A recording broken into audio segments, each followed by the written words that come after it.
ഒരു ട്രെയിനർക്ക് വേദന ഉണ്ട്, അതുകൊണ്ടാണ് നിങ്ങൾക്ക് വേണ്ടിയല്ല, എനിക്ക് വേണ്ടിയാണ് ഞാനത് പറയുന്നത്. നമ്മുടെ ഒഴിഞ്ഞ കസേരകൾ കണ്ടുകൊണ്ട് ഒരു പ്രോഗ്രാം ചെയ്യുന്നത് സ്വാഭാവികമായിട്ട് കുറച്ച് ബുദ്ധിമുട്ടാണ്.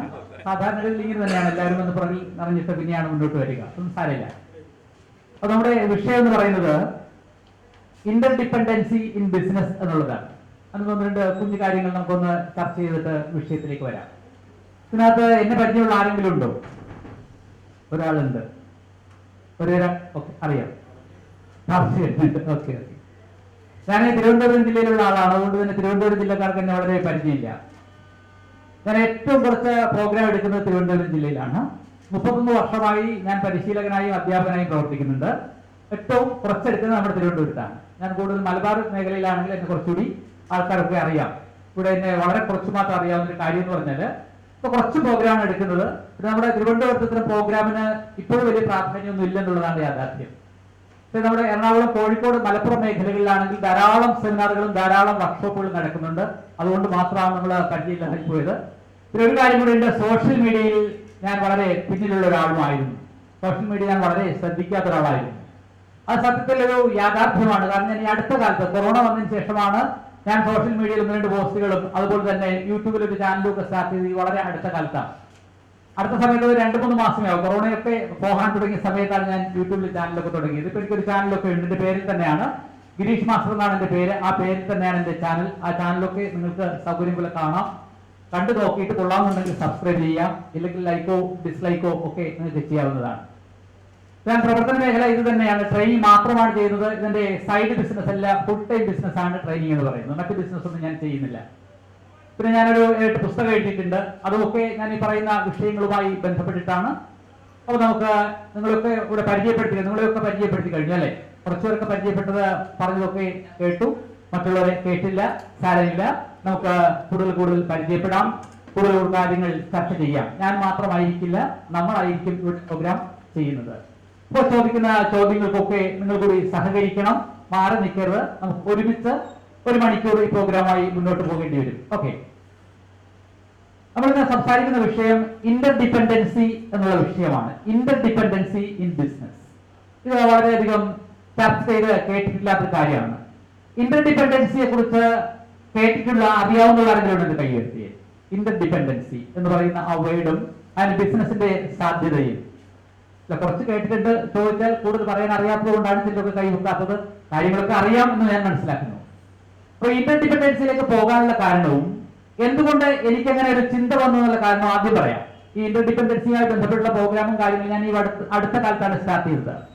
എന്റെ ഇഷ്ടപ്പെട്ട വിഷയം മൈൻഡ് പവർ ആണ്. പിന്നെ റിലേഷൻഷിപ്പ് ആണ് ഞാൻ ഏറ്റവും കൂടുതൽ കൈകാര്യം ചെയ്യുന്നത്. ഫാമിലിയാണ് എനിക്ക് ഏറ്റവും കൂടുതൽ ഇഷ്ടപ്പെട്ട സബ്ജക്ട്. ഫാമിലി റിലേഷൻഷിപ്പ് ആണ് എനിക്ക് ഏറ്റവും ഇഷ്ടപ്പെട്ട സബ്ജക്ട്. ഞാൻ അതിലാണ് കൂടുതൽ പ്രോഗ്രാംസ് ചെയ്യുന്നത്. ഈ ഇന്റർ ഡിപ്പെൻഡൻസിയെ കുറിച്ച് ഞാൻ ചിന്തിക്കുന്നത് ഈ കൊറോണ കാലത്താണ്. ഈ കോവിഡിന്റെ സമയത്ത്, കൊറോണയുടെ സമയത്ത് ധാരാളം സമയം കിട്ടി, എല്ലാവർക്കും ധാരാളം സമയം കിട്ടി. അതുപോലെ തന്നെ എനിക്കും ധാരാളം സമയം കിട്ടി ഇവർക്ക് വീട്ടിലിരിക്കാൻ അല്ലെ. അപ്പൊ നമുക്ക് ട്രെയിനിങ് ഇല്ല, മറ്റു വർക്കുകളൊന്നുമില്ല.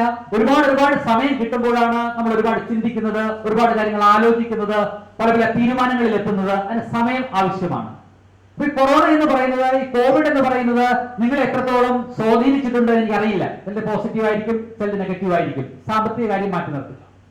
സാമ്പത്തിക കാര്യം മാറ്റി നിർത്തി കഴിഞ്ഞാൽ, അതായത് സാമ്പത്തികം എടുത്തു കഴിഞ്ഞാൽ കൊറോണ എല്ലാവർക്കും 99% പേർക്കും കൊറോണ സാമ്പത്തികമായിട്ടുള്ള നഷ്ടമായിരിക്കും ഉണ്ടാക്കി കൊടുത്തിട്ടുള്ളത്. ഒരു സംശയം വേണ്ട.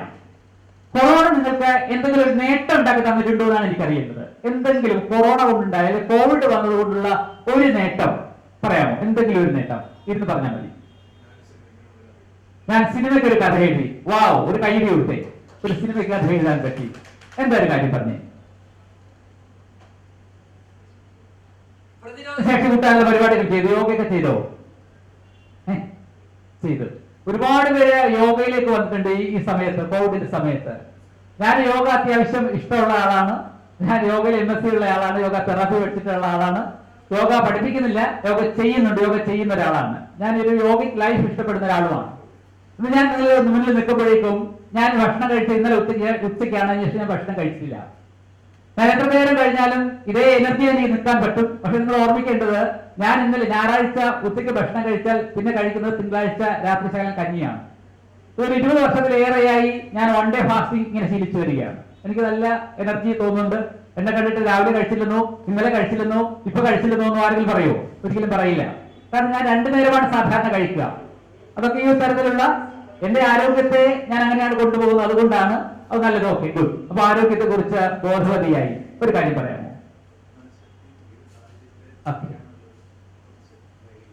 മനഃശക്തിയും ഏത് സാഹചര്യത്തെയും ഫേസ് ചെയ്യാനുള്ള ഒരു ധൈര്യം നമുക്കുണ്ടായി. വണ്ടർഫുൾ. ഒരു കൈ കൊടുത്തേ പ്ലീസ്. ഓക്കെ, പറയൂ. ഓക്കെ. ചെടി പരിപാലിക്കുക, പൂന്തോട്ട പരിപാലനത്തിലേക്ക് ഒന്ന് മുഴുകാൻ കഴിഞ്ഞു, ശ്രദ്ധിക്കാൻ കഴിഞ്ഞു. കാരണം ചെടികൾ മനസ്സിന് നൽകുന്ന കുളിർമ എന്ന് വേറെയാണ്, അല്ലെ? അപ്പൊ അതിലേക്ക് ശ്രദ്ധ ഊതാനായിട്ട് അവസരം കഴിഞ്ഞു. ഒരു വണ്ടർഫുൾ കൈ കൊടുത്തേ, അടിപൊളിയായിട്ട്. ഓക്കെ, ഒരു കാര്യം പറഞ്ഞേ.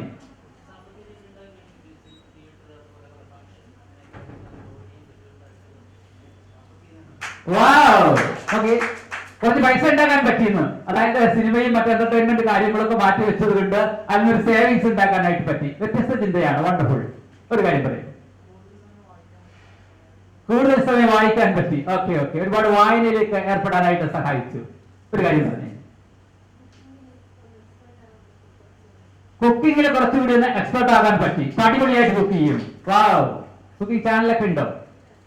അപ്പൊ ചാനലൊക്കെ തുടങ്ങണം നമുക്ക്. കുക്കിംഗ് ചാനൽ വളരെ വലിയ സാധ്യതയാണ്. ഓക്കെ, നമുക്ക് അതിനെ കുറിച്ച് ഡിസ്കസ് ചെയ്യാം. ഫാമിലി ആയിട്ടൊരു ഇന്ററാക്ട് ചെയ്യാനായിട്ട്, കൂടുതൽ ഒരു ഇന്റിമസി ഉണ്ടാക്കാനായിട്ട്, അറ്റാച്ച്മെന്റ് ഉണ്ടാക്കാനായിട്ട് ആ സമയം വിനിയോഗിച്ചു. വണ്ടർഫുൾ. നല്ലൊരു കയ്യിൽ വിട്ടെ. ഓക്കെ.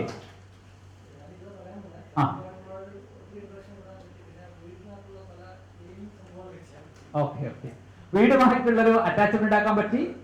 വീട്ടിൽ ഒരുപാട് ചേഞ്ചസ്, ക്ലീനിങ് മറ്റു കാര്യങ്ങളിലേക്ക് ഇടപെടാൻ പറ്റി. മറ്റൊരു ഓട്ടമുള്ള ഒരു മനുഷ്യനാണ്, നിൽക്കാതെ ഓടുന്ന ഒരു മനുഷ്യനാണ്. അപ്പൊ അതിനകത്ത് കുറച്ച് സമയം കിട്ടിയതുകൊണ്ട് അത്തരത്തിൽ കാര്യങ്ങൾ ചെയ്യാൻ പറ്റി.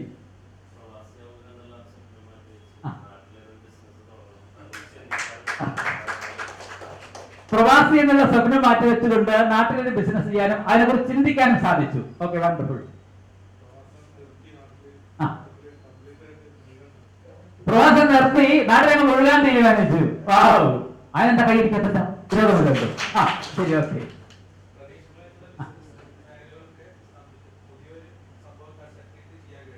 അതെന്താണെന്ന് കൂടി ഒരു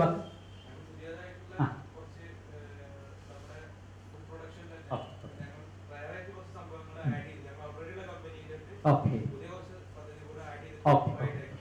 അപ്പൊ ഒരു മാറ്റം വരുത്താനായിട്ട് സാധിച്ചല്ലേ? പുതിയ പുതിയ കാര്യങ്ങൾ ഉൾക്കൊള്ളാനും അതിലെ കൊണ്ടുവരാനും സാധിച്ചു. അതിനുവേണ്ടിയാണ് ആ ടൈപ്പ് വിനിയോഗിച്ചത്. ഒരു പോസിറ്റീവായി കാര്യം പഠിച്ചത്.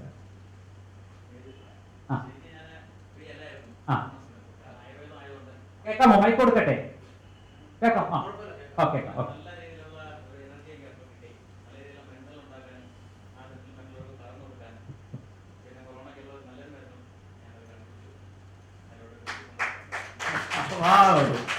കൊറോണ ആയിട്ടില്ല, കൊറോണയ്ക്ക് നമ്മൾ മരുന്ന് കണ്ടുപിടിച്ചു.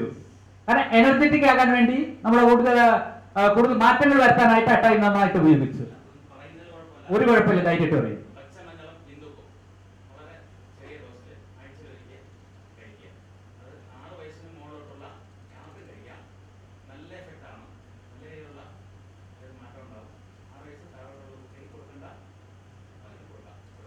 ഓക്കെ, അപ്പൊ പച്ചമഞ്ഞൾ ബിന്ദുപ്പുവാണ് അതിന്റെ കണ്ടന്റ് എന്ന് പറയുന്നത്. Okay, wonderful. ഓക്കെ, ഭർത്താവിനെ സഹായിക്കാനായിട്ട് കൂടുതൽ സമയം കണ്ടെത്താനായിട്ട് പറ്റി. ഓക്കെ, ജോലിയുണ്ടോ? അല്ലാതെ ഓക്കെ ഓക്കെ.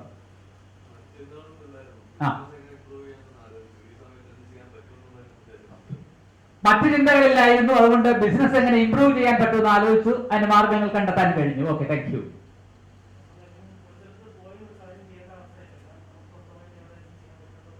അത് മനസ്സിലാക്കേണ്ടത്. നമ്മൾ പോയി ചെയ്യേണ്ട കാര്യമില്ല, ഇരിക്കുന്നിടത്ത് നിന്ന് കാര്യങ്ങൾ ചെയ്യാൻ പറ്റുമെന്നുള്ള ഒരു ബോധ്യപ്പെടൽ ഉണ്ടായി. Okay, wonderful. പറയൂ, ഒരു കാര്യം പറയൂ. കുറെ പുസ്തകങ്ങൾ വായിക്കാനായിട്ട് പറ്റി, അല്ലെ? ഓക്കെ, ഒരു കഴിവ് കൊടുത്ത് വായന നല്ലതല്ലേ? കേക്ക് ബിസിനസ് സ്റ്റാർട്ട് ചെയ്തു. വാവ്, ഒരു പുതിയ ബിസിനസ് സ്റ്റാർട്ട് ചെയ്തു. കാരണം ആവശ്യക്കാർ ധാരാളം ഉണ്ടാവും, വെറുതെ ഇരിക്കാണല്ലോ, മാറ്റി കഴിക്കുമല്ലോ, അല്ലെ? ഓക്കെ, മോളൊരു കാര്യം പറഞ്ഞേ. കോവിഡ് വന്നതുകൊണ്ട് എന്ത് നേട്ടമുണ്ടായി? മരടിയും എന്തെങ്കിലും ഒരു കാര്യം പറയും. സ്കൂളിൽ പോകണ്ടല്ലോ, അത് പറഞ്ഞൂടെ? ഓൺലൈൻ ക്ലാസ് അറ്റൻഡ് ചെയ്യാനായിട്ട് പഠിച്ചു.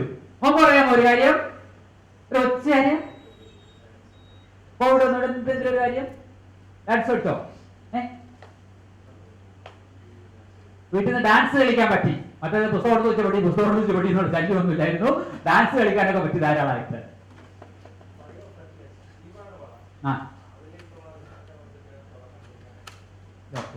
ജീവാണുവളം എന്നൊരു പുതിയ സംവിധാനത്തിലേക്ക് തുടക്കം കുറിക്കാൻ ആ സമയം വിനിയോഗിച്ചു.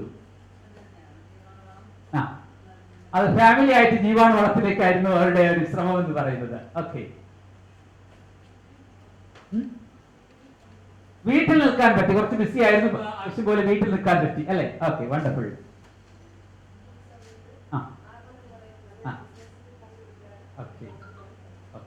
R1 എന്ന് പറയുന്ന ഒരു ബിസിനസിനെ കുറിച്ച് പഠിക്കാനും അത് മനസ്സിലാക്കാനും അത് പ്രവർത്തിക്കാനും സാധിച്ചു. ഓക്കെ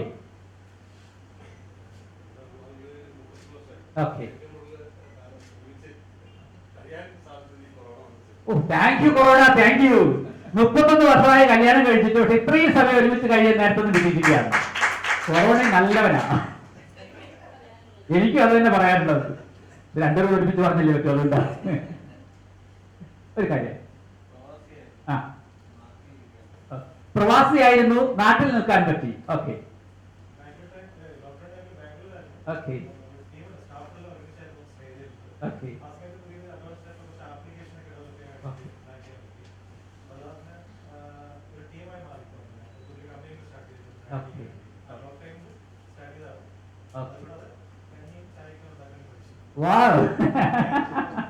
എവിടെ പോയ? അതെ അതെ, ഓക്കെ. ഒരുപാട് കാര്യങ്ങൾ പഠിച്ചു, പുതിയ ആപ്പുകൾ സൃഷ്ടിക്കാൻ പഠിച്ചു, കമ്പനി ഫോം ചെയ്യാൻ പഠിച്ചു, കൂടാതെ തന്നെ കഞ്ഞി ഉണ്ടാകാനും പഠിച്ചു അല്ലെ? Okay, great. എന്താണ് പഠിച്ചത്? അമ്മയെ സഹായിക്കാൻ പറ്റി, ഉറങ്ങാനും പറ്റി, ധാരാളം ഉറങ്ങാനും പറ്റി.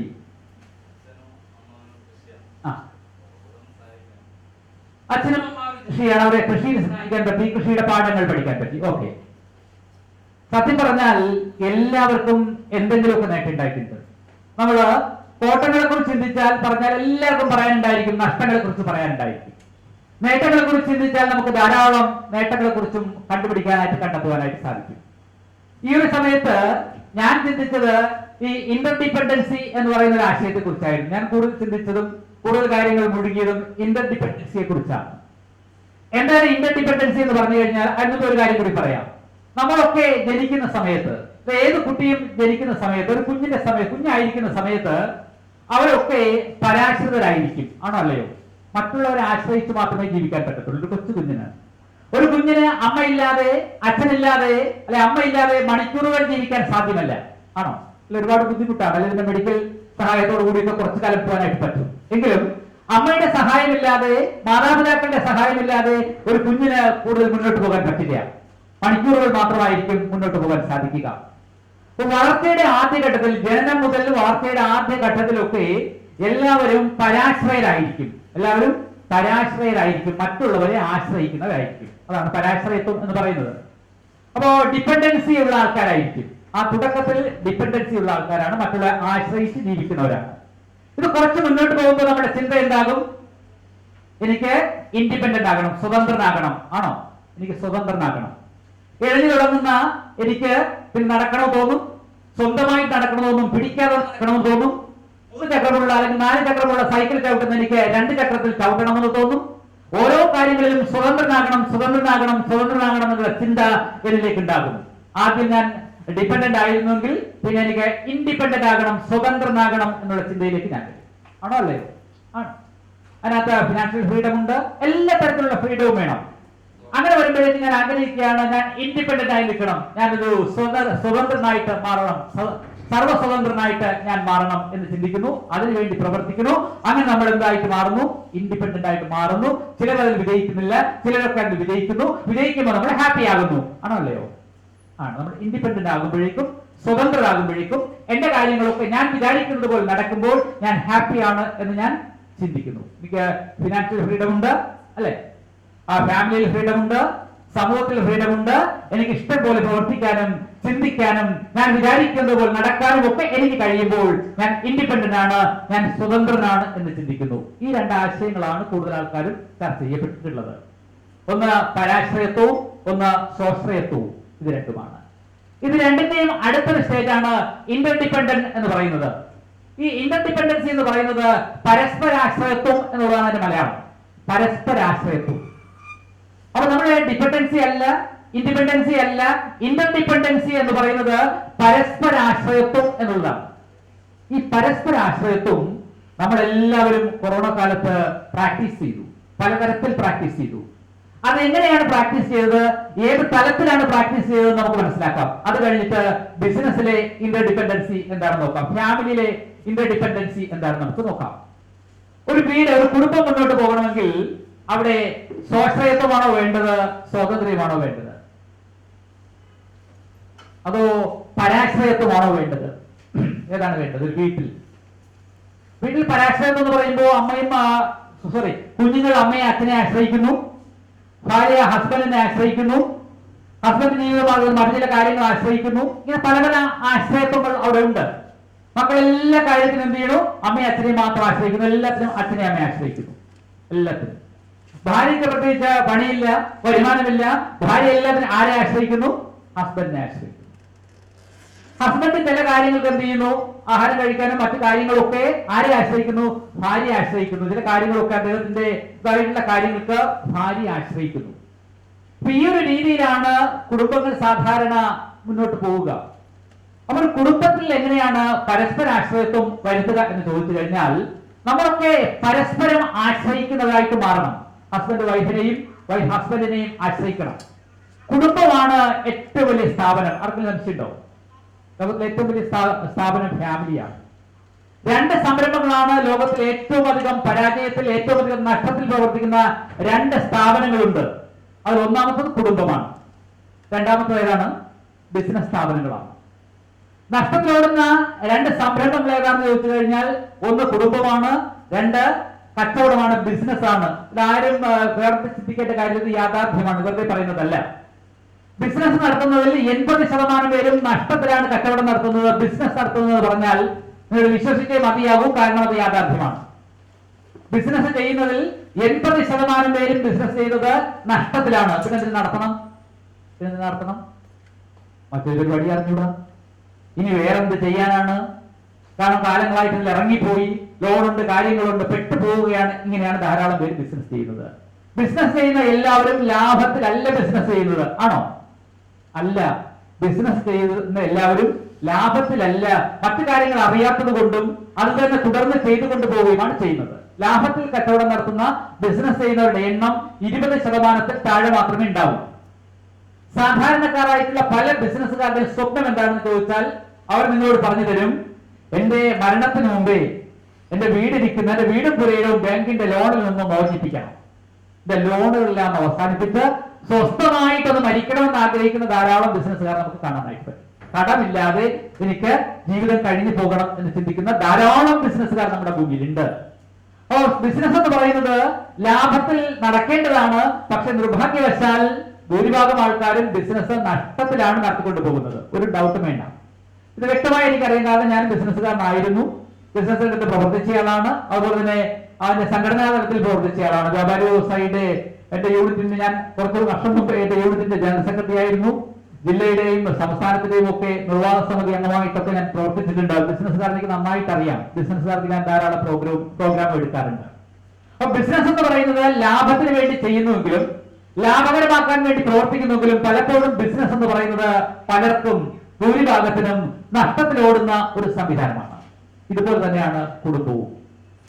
80% കുടുംബവും നഷ്ടത്തിലാണ്, അല്ലെങ്കിൽ തട്ടിമുട്ടി കടന്നു പോവുകയാണ്. വിവാഹം കഴിച്ചതുപോലെ, അന്നത്തെ നാള് പോലെ, ആ ഒരു ഹണിമൂൺ നാള് പോലെയാണോ 25 വർഷം കഴിയുമ്പോഴും ജീവിച്ചു പോകുന്നത്? ചിലർക്കൊക്കെ ആയിരിക്കാം. ഭാഗ്യവശാൽ നിങ്ങൾക്കൊക്കെ എങ്ങനെ ആയിരിക്കാം എന്ന് ഞാൻ ചിന്തിക്കുകയാണ്.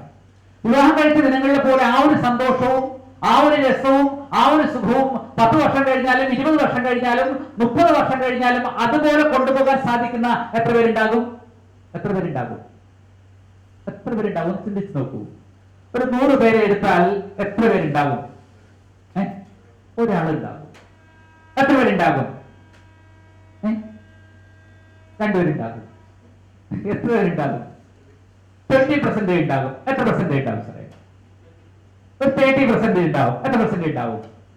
10 ആണ് കണക്ക്. എത്ര ഉണ്ടാകും? എക്സ്പീരിയൻസ് നാട്ടിലൊക്കെ നമുക്ക് കണ്ടൂടെ ആള് കുടുംബജീവിതമായിട്ട് സന്തോഷമായിട്ട് ജീവിക്കുന്നത്, നമ്മുടെയൊക്കെ വീടുകളിൽ ചുറ്റുവട്ടത്ത് നമ്മുടെ ബന്ധുക്കളൊക്കെ സന്തോഷമായിട്ട് ജീവിക്കുന്നത് കാണാറില്ലേ? എത്ര പെർസെന്റേജ് ഉണ്ടാവും? എത്ര പെർസെന്റ് ഉണ്ടാവും? പക്ഷേ പ്രത്യക്ഷത്തിൽ എല്ലാവരും സന്തോഷമാണ്. അതെ, അല്ലെങ്കിലോ പ്രത്യക്ഷത്തിൽ അല്ലെങ്കിലോ ഒരു നല്ലൊരു ശതമാനവും പ്രോബ്ലത്തിലായിരിക്കും. എത്ര പെർസെന്റേജ് ഉണ്ടാക്കും? നിങ്ങൾ ഹാപ്പിയാണ്, നിങ്ങൾ അല്ല ഉദ്ദേശിക്കുന്നത്, പുറത്തോളം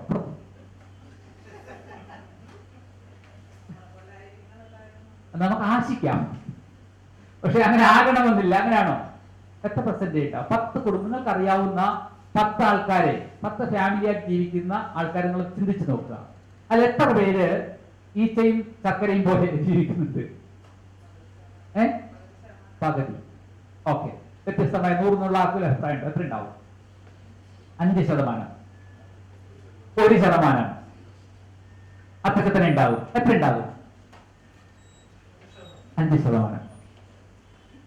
അപ്പൊ ശരിക്കും പറഞ്ഞാൽ ഈ 5% ഉണ്ടാകത്തുള്ളൂ. 5-ലും കുറയത്തേ ഉള്ളൂ, ഒരിക്കലും കൂടത്തില്ല. കാരണം നമുക്കൊക്കെ അറിയാം, ഒരാൾ നിങ്ങളുടെ ഒരു സുഹൃത്ത് നിങ്ങൾക്ക് ഒന്ന് പറയാണ്, ഞാൻ വിവാഹം കഴിക്കാൻ തീരുമാനിച്ചു. ഞാനൊരു വിവാഹം കഴിക്കാൻ തീരുമാനിച്ചു. സുഹൃത്ത് വനിത ആയിക്കോട്ടെ, പുരുഷനായിക്കോട്ടെ. നിങ്ങളുടെ ഒരു ചങ്ങാതി അല്ലെങ്കിൽ നിങ്ങളെക്കാൾ പ്രായം കുറഞ്ഞുള്ള ഒരാള്, ഒരു 20 വയസ്സുള്ള ഒരു പെൺകുട്ടി അല്ലെ 25 വയസ്സുള്ള പയ്യൻ നിങ്ങളടുത്ത് വന്ന് പറയാണ്, ഞാൻ വിവാഹം കഴിക്കാൻ തീരുമാനിച്ചു, എനിക്കൊരു ഉപദേശം തരാമോ? എന്തായിരിക്കും ഭൂരിഭാഗം പേര് കൊടുക്കുന്നത്? ഇപ്പോഴേ വേണോ? ആയിരിക്കുമല്ലയോ? കുറച്ചുകൂടെ ജീവിതം ആസ്വദിച്ചിട്ട് വിവാഹം കഴിച്ചാൽ പോരെ? ഇപ്പോഴേ നിന്ന് മുടി ചാടണമോ? ഈ ജീവിതം ആസ്വദിക്കണമെങ്കിൽ ഇപ്പോഴേ പറ്റത്തുള്ളൂ, വിവാഹം കഴിഞ്ഞാൽ ഒക്കെ തീരും എന്നാണോ നിങ്ങൾ പറഞ്ഞു കൊടുക്കുക? അതോ പറഞ്ഞു കൊടുക്കും എത്ര പെട്ടെന്ന് വിവാഹം കഴിക്കണം, 25 വയസ്സായില്ലേ, കഴിഞ്ഞ വർഷമേ കഴിച്ചത്, ജീവിതം എത്ര മെച്ചപ്പെട്ടേനെ എന്ന് പറഞ്ഞു കൊടുക്കും? അങ്ങനെ പറയാൻ എത്ര പേർക്ക് സാധിക്കുന്നുണ്ട്? വിവാഹം കഴിക്കുന്ന താമസിച്ച് പോയി കുറച്ചും കൂടി നേരത്തെ വിവാഹം കഴിച്ചിരുന്നെങ്കിൽ അത്ര അടിപൊളിയായിരുന്നു എന്ന് എത്ര പേർക്ക് പറഞ്ഞു കൊടുക്കാൻ പറ്റുന്നുണ്ട്? അത് പറഞ്ഞു കൊടുക്കുന്നത് ഇപ്പോഴേ വേണം, ഈ കുഴിച്ചെടുത്ത് വെക്കണോ? ഉള്ള സമാധാനവും സ്വാതന്ത്ര്യവും ഒക്കെ പോയി നിന്റെ ആഫീസ് കൂട്ടാൻ പോവുകയാണ്, നീ അതിലേക്ക് പോണ്ടടാ എന്ന് പറഞ്ഞു കൊടുക്കുന്ന ആൾക്കാരായിരിക്കും കൂടുതൽ പേരും. കാരണം അനുഭവമാണ്, അനുഭവത്തിൽ കൂടിയാണ്. അപ്പൊ എന്തുകൊണ്ടാണ് സന്തോഷമായിട്ട് ആളുകൾക്ക് ജീവിക്കാൻ പറ്റാത്തത്? എന്തുകൊണ്ടാണ് ബിസിനസ് വിജയകരമായി മുന്നോട്ട് പോകാൻ പറ്റാത്തത്? എന്തായിരിക്കും ഇതിന് കാരണം? രണ്ടിനും ഒറ്റ കാരണമാണ്. കച്ചവടം അല്ലെങ്കിൽ ബിസിനസ് നഷ്ടത്തിൽ പോകുന്നതിനും കുടുംബജീവിതം ഭംഗിയായി പോകാത്തതിനും പ്രശ്നങ്ങളിൽ കൂടി പോകുന്നതിനും കാരണം ഒരേ ഒരു കാരണമാണ്, 2 കാരണമല്ല. എന്തായിരിക്കും ആ കാരണം? ചിന്തിക്കാത്തതല്ല. മണി, സാമ്പത്തികമാണോ? പ്ലാനിങ് ആണോ? പറയൂ, നിങ്ങളൊക്കെ പറയും, തെറ്റിപ്പോട്ടെ. എക്സ്പെക്ടേഷൻ ആണോ? പ്രതീക്ഷകളാണോ? എന്തായിരിക്കും കാരണം? ബിസിനസ്സും കുടുംബവും ഭൂരിഭാഗവും പരാജയമാണ്, ഒരു സംശയമില്ല. അത് അംഗീകരിച്ചേ പറ്റത്തുള്ളൂ. ഇത് രണ്ടിലും ഹാപ്പിനെസ് അല്ല ഉണ്ടായത്, രണ്ടും നടത്തിക്കൊണ്ട് പോവുകയാണ്, വേറെ വഴിയില്ലാത്തത്. 2 പിള്ളേരൊക്കെ ആയി എന്തോന്ന് ചെയ്യാൻ? ഈ ഒരു ചിന്തയും കാര്യങ്ങളും ഒക്കെയാണ് പല കുടുംബങ്ങളിൽ ഉണ്ടാവുക. ബിസിനസ്സും അങ്ങനെ തന്നെയാണ്. ഇനി മറ്റൊന്നും അറിയില്ല, നടത്തിക്കൊണ്ട് പോയേ പറ്റൂ, എന്തെങ്കിലും ലാഭമാകണമെങ്കിൽ ആകട്ടെ എന്ന് കരുതിക്കൊണ്ട് പോവുകയാണ്. ഈ രണ്ടിന്റെയും പരാജയ കാരണം ഒന്നാണ്. ട്രസ്റ്റാണോ? ട്രസ്റ്റൊന്നുമല്ല. ട്രസ്റ്റൊന്നുമല്ല, അല്ല. പ്രീ പ്ലാനിങ്, അതെ. നാണക്കേട്, തോറ്റുപോയി എന്ന് പറയുന്ന പ്രശ്നം. ഞാൻ പറയാം, ബിസിനസ് ചെയ്യാനും നിങ്ങൾക്ക് വിവാഹം കഴിക്കാനും ഈ നാട്ടിൽ യാതൊരു പരിശീലനവും വേണ്ട. എപ്പോ വേണോ ചെയ്യാം. പ്രായമായ കല്യാണം കഴിക്കാം, പൈസ ഉണ്ട്, കച്ചവടം നടത്താം, ബിസിനസ് ചെയ്യാം. പരിശീലനത്തിന്റെ അഭാവമാണ് ബിസിനസ്സും കുടുംബജീവിതവും ഇത്രയും പ്രശ്നമാകുന്നത്, വേറെ ഒന്നുമല്ല. അപ്പോൾ ശരിക്കും പരിശീലനം ഉണ്ടെങ്കിൽ, പരിശീലനത്തിന് ശേഷമാണെങ്കിൽ, പഠിച്ചാണെങ്കിൽ ബിസിനസ് ചെയ്യുന്നതെങ്കിൽ, പഠിച്ചതിന് ശേഷമാണെങ്കിൽ മാരേജ് നടത്തുന്നതെങ്കിൽ നിങ്ങളുടെ വിവാഹ ജീവിതം ഭംഗിയായിട്ട് മുന്നോട്ട് പോകാനുള്ള സാധ്യത വളരെ കൂടുതലാണ്. പൂർണ്ണമാണെന്ന് പറയില്ല, സാധ്യത വളരെ കൂടുതലാണ്. അത്രയൊക്കെ പഠിക്കാനുണ്ടോ ഫാമിലി ലൈഫിൽ? അത്രയൊക്കെ പഠിക്കാനുണ്ടോ വിവാഹ ജീവിതത്തിൽ? ഓക്കെ ഓക്കെ പ്രീ മാരിറ്റൽ കോഴ്സുകളൊക്കെ ഇപ്പൊ സ്റ്റാർട്ട് ചെയ്തിട്ടുണ്ട്, 5-6 ദിവസത്തെ കോഴ്സുകളൊക്കെ ഉണ്ട്. ശരിക്കും ബിസിനസ്സും അതുപോലെ തന്നെ കുടുംബജീവിതവും പഠിക്കാതെ ഇറങ്ങി പുറപ്പെടാനേ പാടില്ല.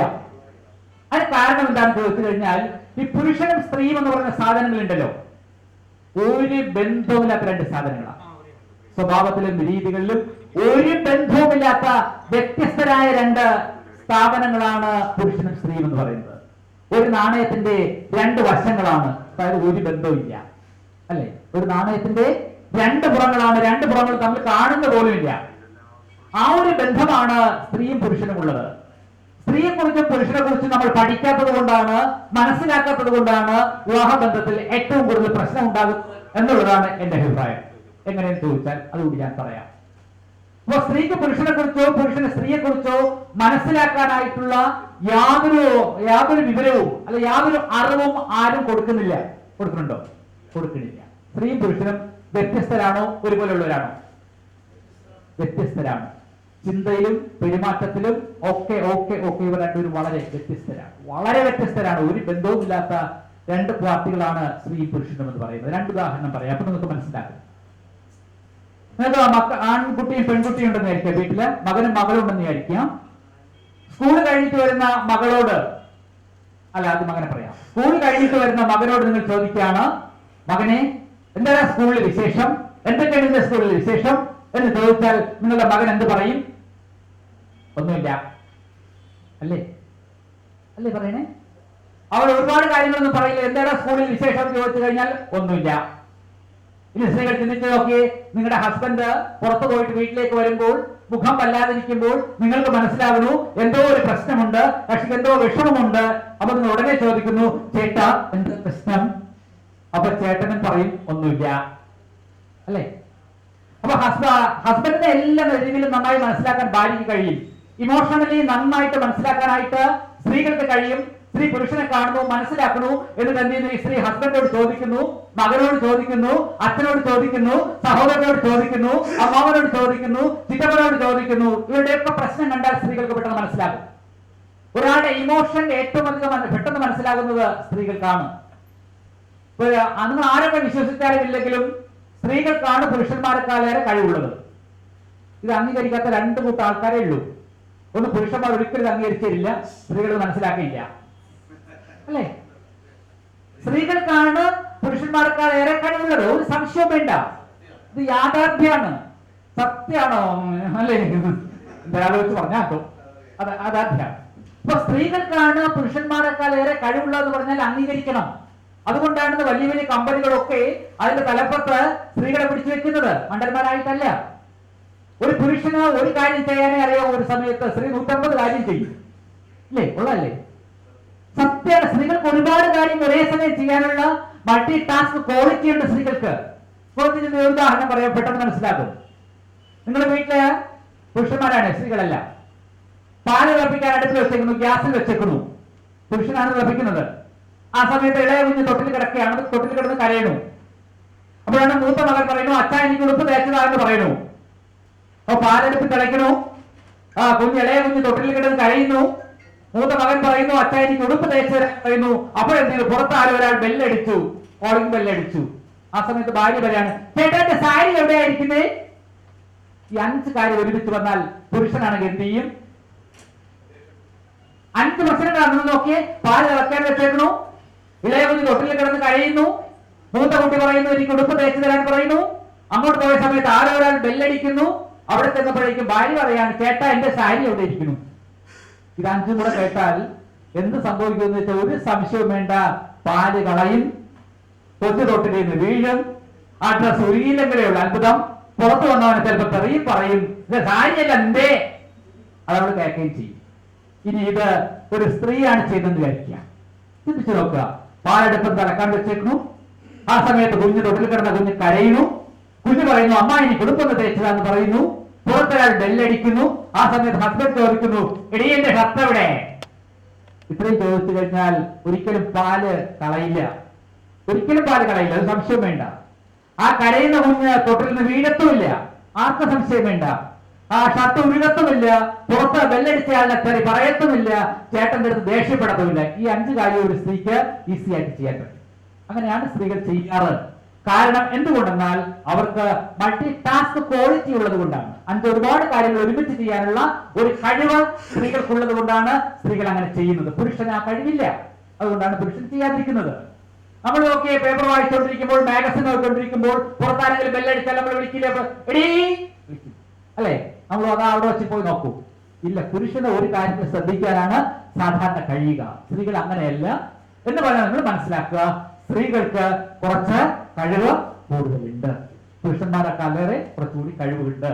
മറ്റുള്ളവരെ മനസ്സിലാക്കാനുള്ള ശേഷിയുള്ളത് സ്ത്രീകൾക്ക് തന്നെയാണ്. അത് നമ്മൾ അംഗീകരിച്ചേ പറ്റത്തുള്ളൂ. അംഗീകരിച്ചാലും അംഗീകരിച്ചില്ലെങ്കിലും അതൊരു യാഥാർത്ഥ്യമാണ്. സ്ത്രീകൾക്ക് കുറച്ച് കഴിവുകൾ കൂടുതലാണ്.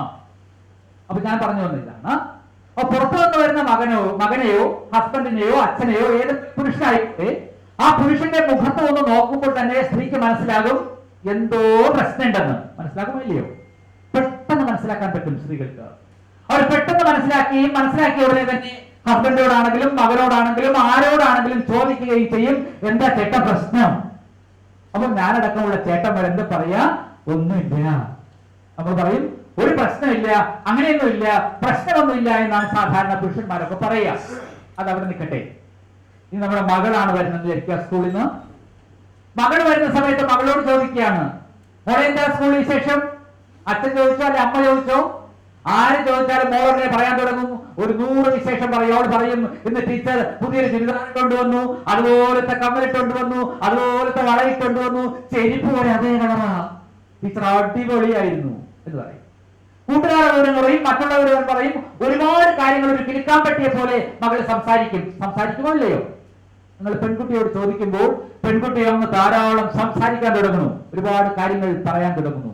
മകനോട് ചോദിക്കുമ്പോൾ അവന് ഒന്നുമില്ല, അച്ഛന്റെ മോനില്ലേ, ഒന്നുമില്ലാതെ വരും എന്ന് സ്വാഭാവികമായിട്ടും സ്ത്രീകൾ ചിന്തിക്കുകയും ചെയ്യും. അങ്ങനെ പോലെ തന്നെ യുക്തപരാധല്ലേ.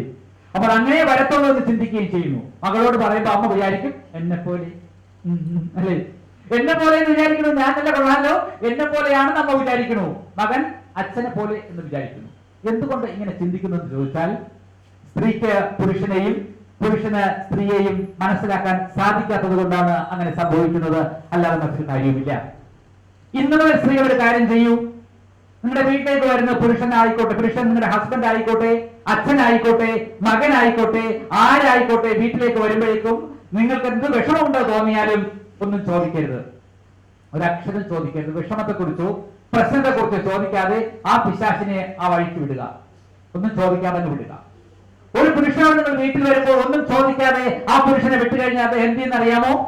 എല്ലാ പുരുഷന്മാർക്കും വീട്ടിൽ പ്രത്യേക സ്ഥലം ഉണ്ടാകും. പ്രശ്നം വരുമ്പോൾ കിടക്കാനും ഇരിക്കാനും. ഈ സാധനം നേരെ അവിടെ പോകും. അവിടെ പോയി കുറെ നേരം ഇരിക്കും, അല്ലെങ്കിൽ കുറെ നേരം കിടക്കും. അപ്പോൾ നിങ്ങൾ പിറകെ ശല്യപ്പെടുത്താൻ പോകരുത്. സ്ത്രീകൾ എന്ത് ചെയ്യണം? ചായ കുടിക്കാൻ ഇഷ്ടമുള്ള ആളാണെങ്കിൽ ഒരു ചായ തരട്ടെ ചോദിക്കണം, പ്രശ്നത്തെ കുറിച്ച് ചോദിക്കരുത്. നിങ്ങളുടെ മകനോടാണെങ്കിലും പ്രശ്നമായിട്ട് വന്നതാണ്, സ്കൂളിൽ എന്തൊക്കെയോ പ്രശ്നങ്ങൾ ഉണ്ടാക്കിയിട്ട് വന്നതാണെങ്കിലും ആ മകനെ അങ്ങ് വെറുതെ വിടണം.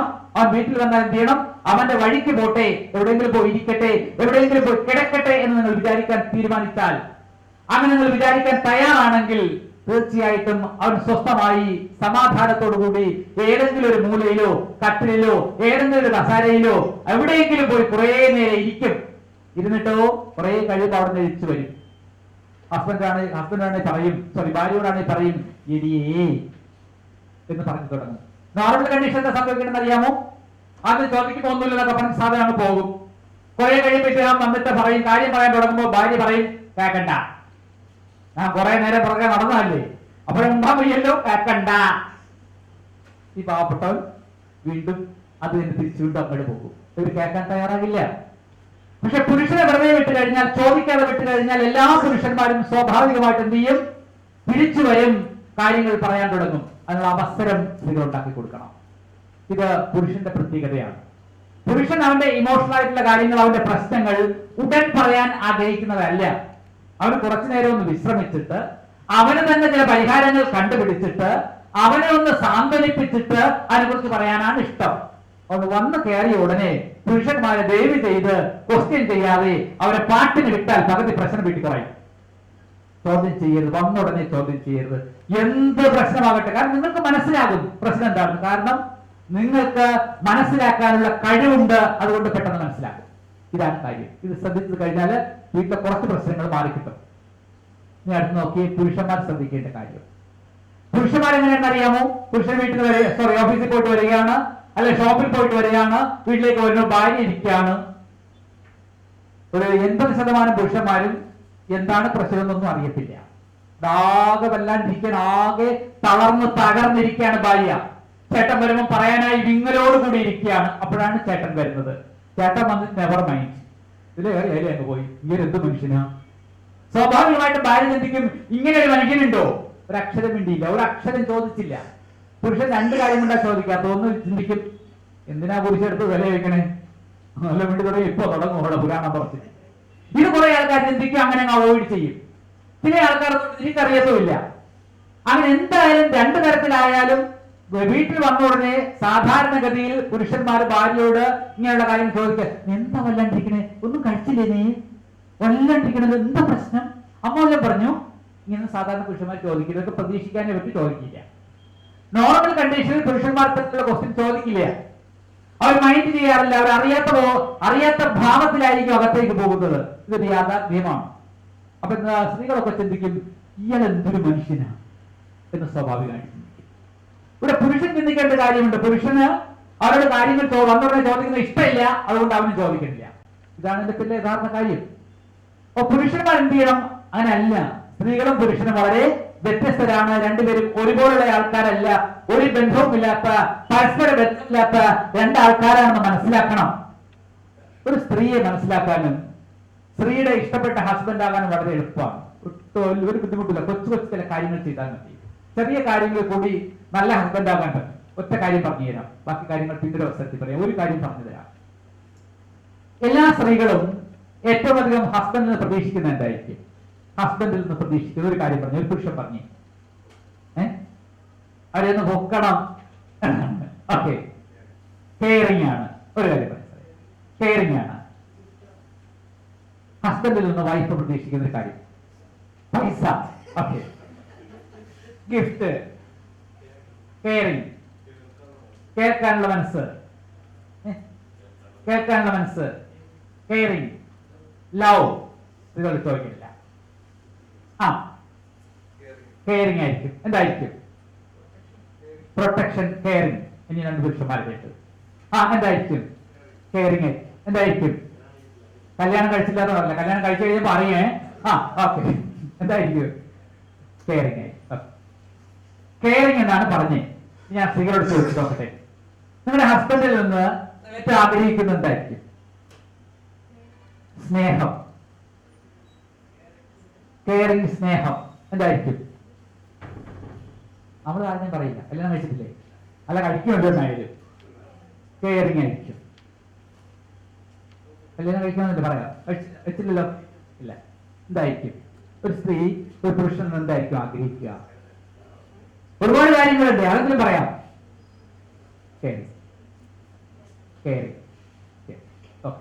എല്ലാവരും കെയറിംഗ് എന്ന് തന്നെയാ പറയാം. കെയറിംഗ് എന്ന് പറയുന്ന വലിയൊരു കാര്യമാണ്. കെയറിംഗിൽ ഒരുപാട് കാര്യങ്ങളുണ്ട്. കറക്റ്റ്, കെയറിംഗിൽ ഒരുപാട് കാര്യങ്ങളുണ്ട്, യാഥാർത്ഥ്യമാണ്. ഞാൻ ജസ്റ്റ് ഒന്ന് അറിയാൻ വേണ്ടി ചോദിക്കുക, നമ്മുടെ ഉള്ളിലിരിക്കുന്ന അറിയണമല്ലോ. കെയറിംഗ് എല്ലാവർക്കും ആവശ്യമാണ്. നമ്മൾ കെയർ ചെയ്യുക. കെയറിംഗിൽ തന്നെ ധാരാളം നേരത്തെ പറഞ്ഞ ധാരാളം കാര്യങ്ങളുണ്ട്.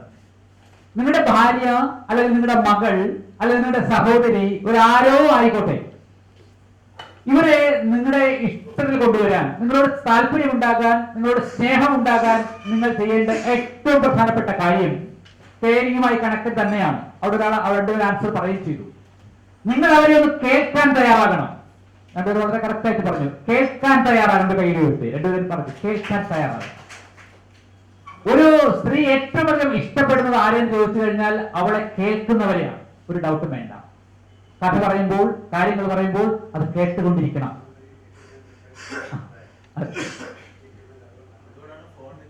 അതുകൊണ്ടാണ് ഫോൺ ഇത്രയും പ്രാധാന്യം. കാരണം ഫോണിലെങ്കിലും വല്ലതും പറയാനല്ലോ, അല്ലാതെ ചേട്ടനെ കൊണ്ട് അങ്ങനെയാണ്. ഓക്കെ, അവസ്ഥ അവർ പറയുന്നത് കേൾക്കണം.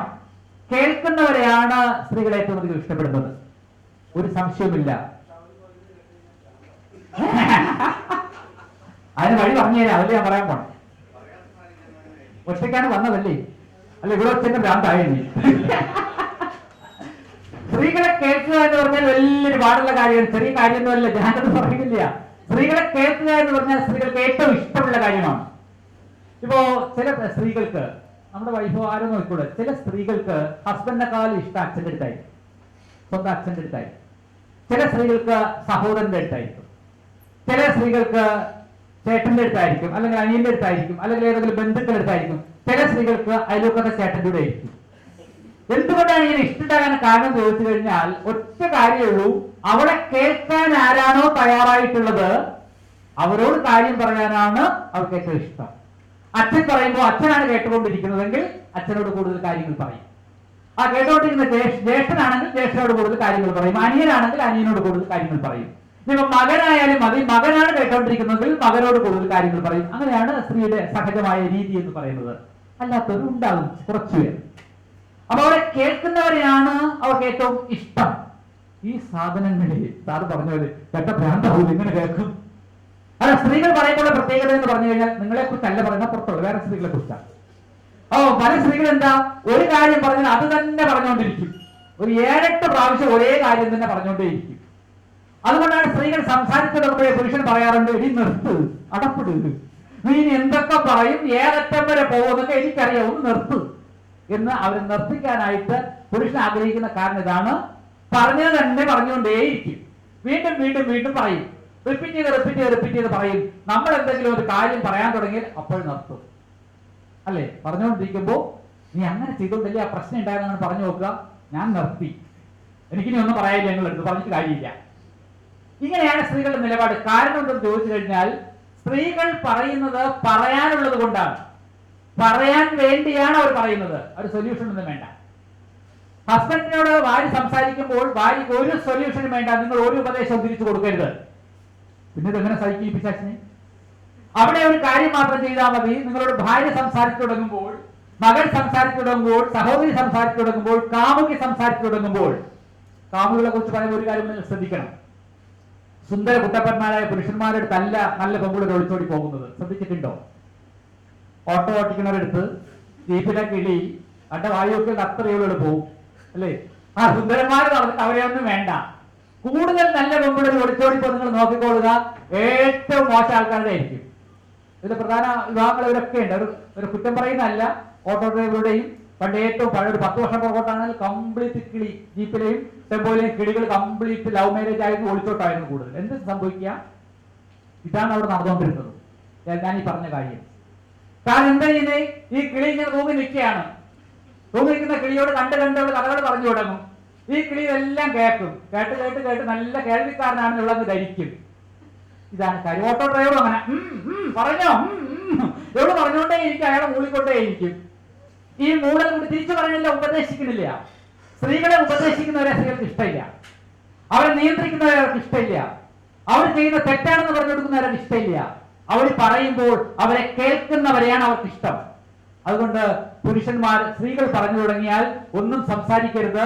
പുട്ടിന് തേങ്ങ പോലെ 3 ശബ്ദം മാത്രം പ്രയോഗിക്കണം, വേറൊന്നും ചെയ്യരുത്. ആ 3 ശബ്ദങ്ങൾ ഇതാണ്: ഓഹോ, ആഹാ, അയ്യോ. ഇടയ്ക്കിടയ്ക്ക് ഫീസ് ഇട്ടുകൊണ്ടിരുന്നാൽ മതി. അപ്പൊ സ്ത്രീകൾ കാര്യങ്ങൾ പറഞ്ഞു കൊടുക്കുമ്പോൾ, ഭാര്യ കഥ പറഞ്ഞു കൊടുക്കുമ്പോഴേക്കും ഓഹോ, അവൾ ആകാംക്ഷയോട് പോയി ആഹാ, വീണ്ടും പറയാൻ തുടങ്ങും. എന്തെങ്കിലുമൊക്കെ ഭീകര പ്രശ്നങ്ങളൊക്കെ പറയുമ്പോൾ അയ്യോ.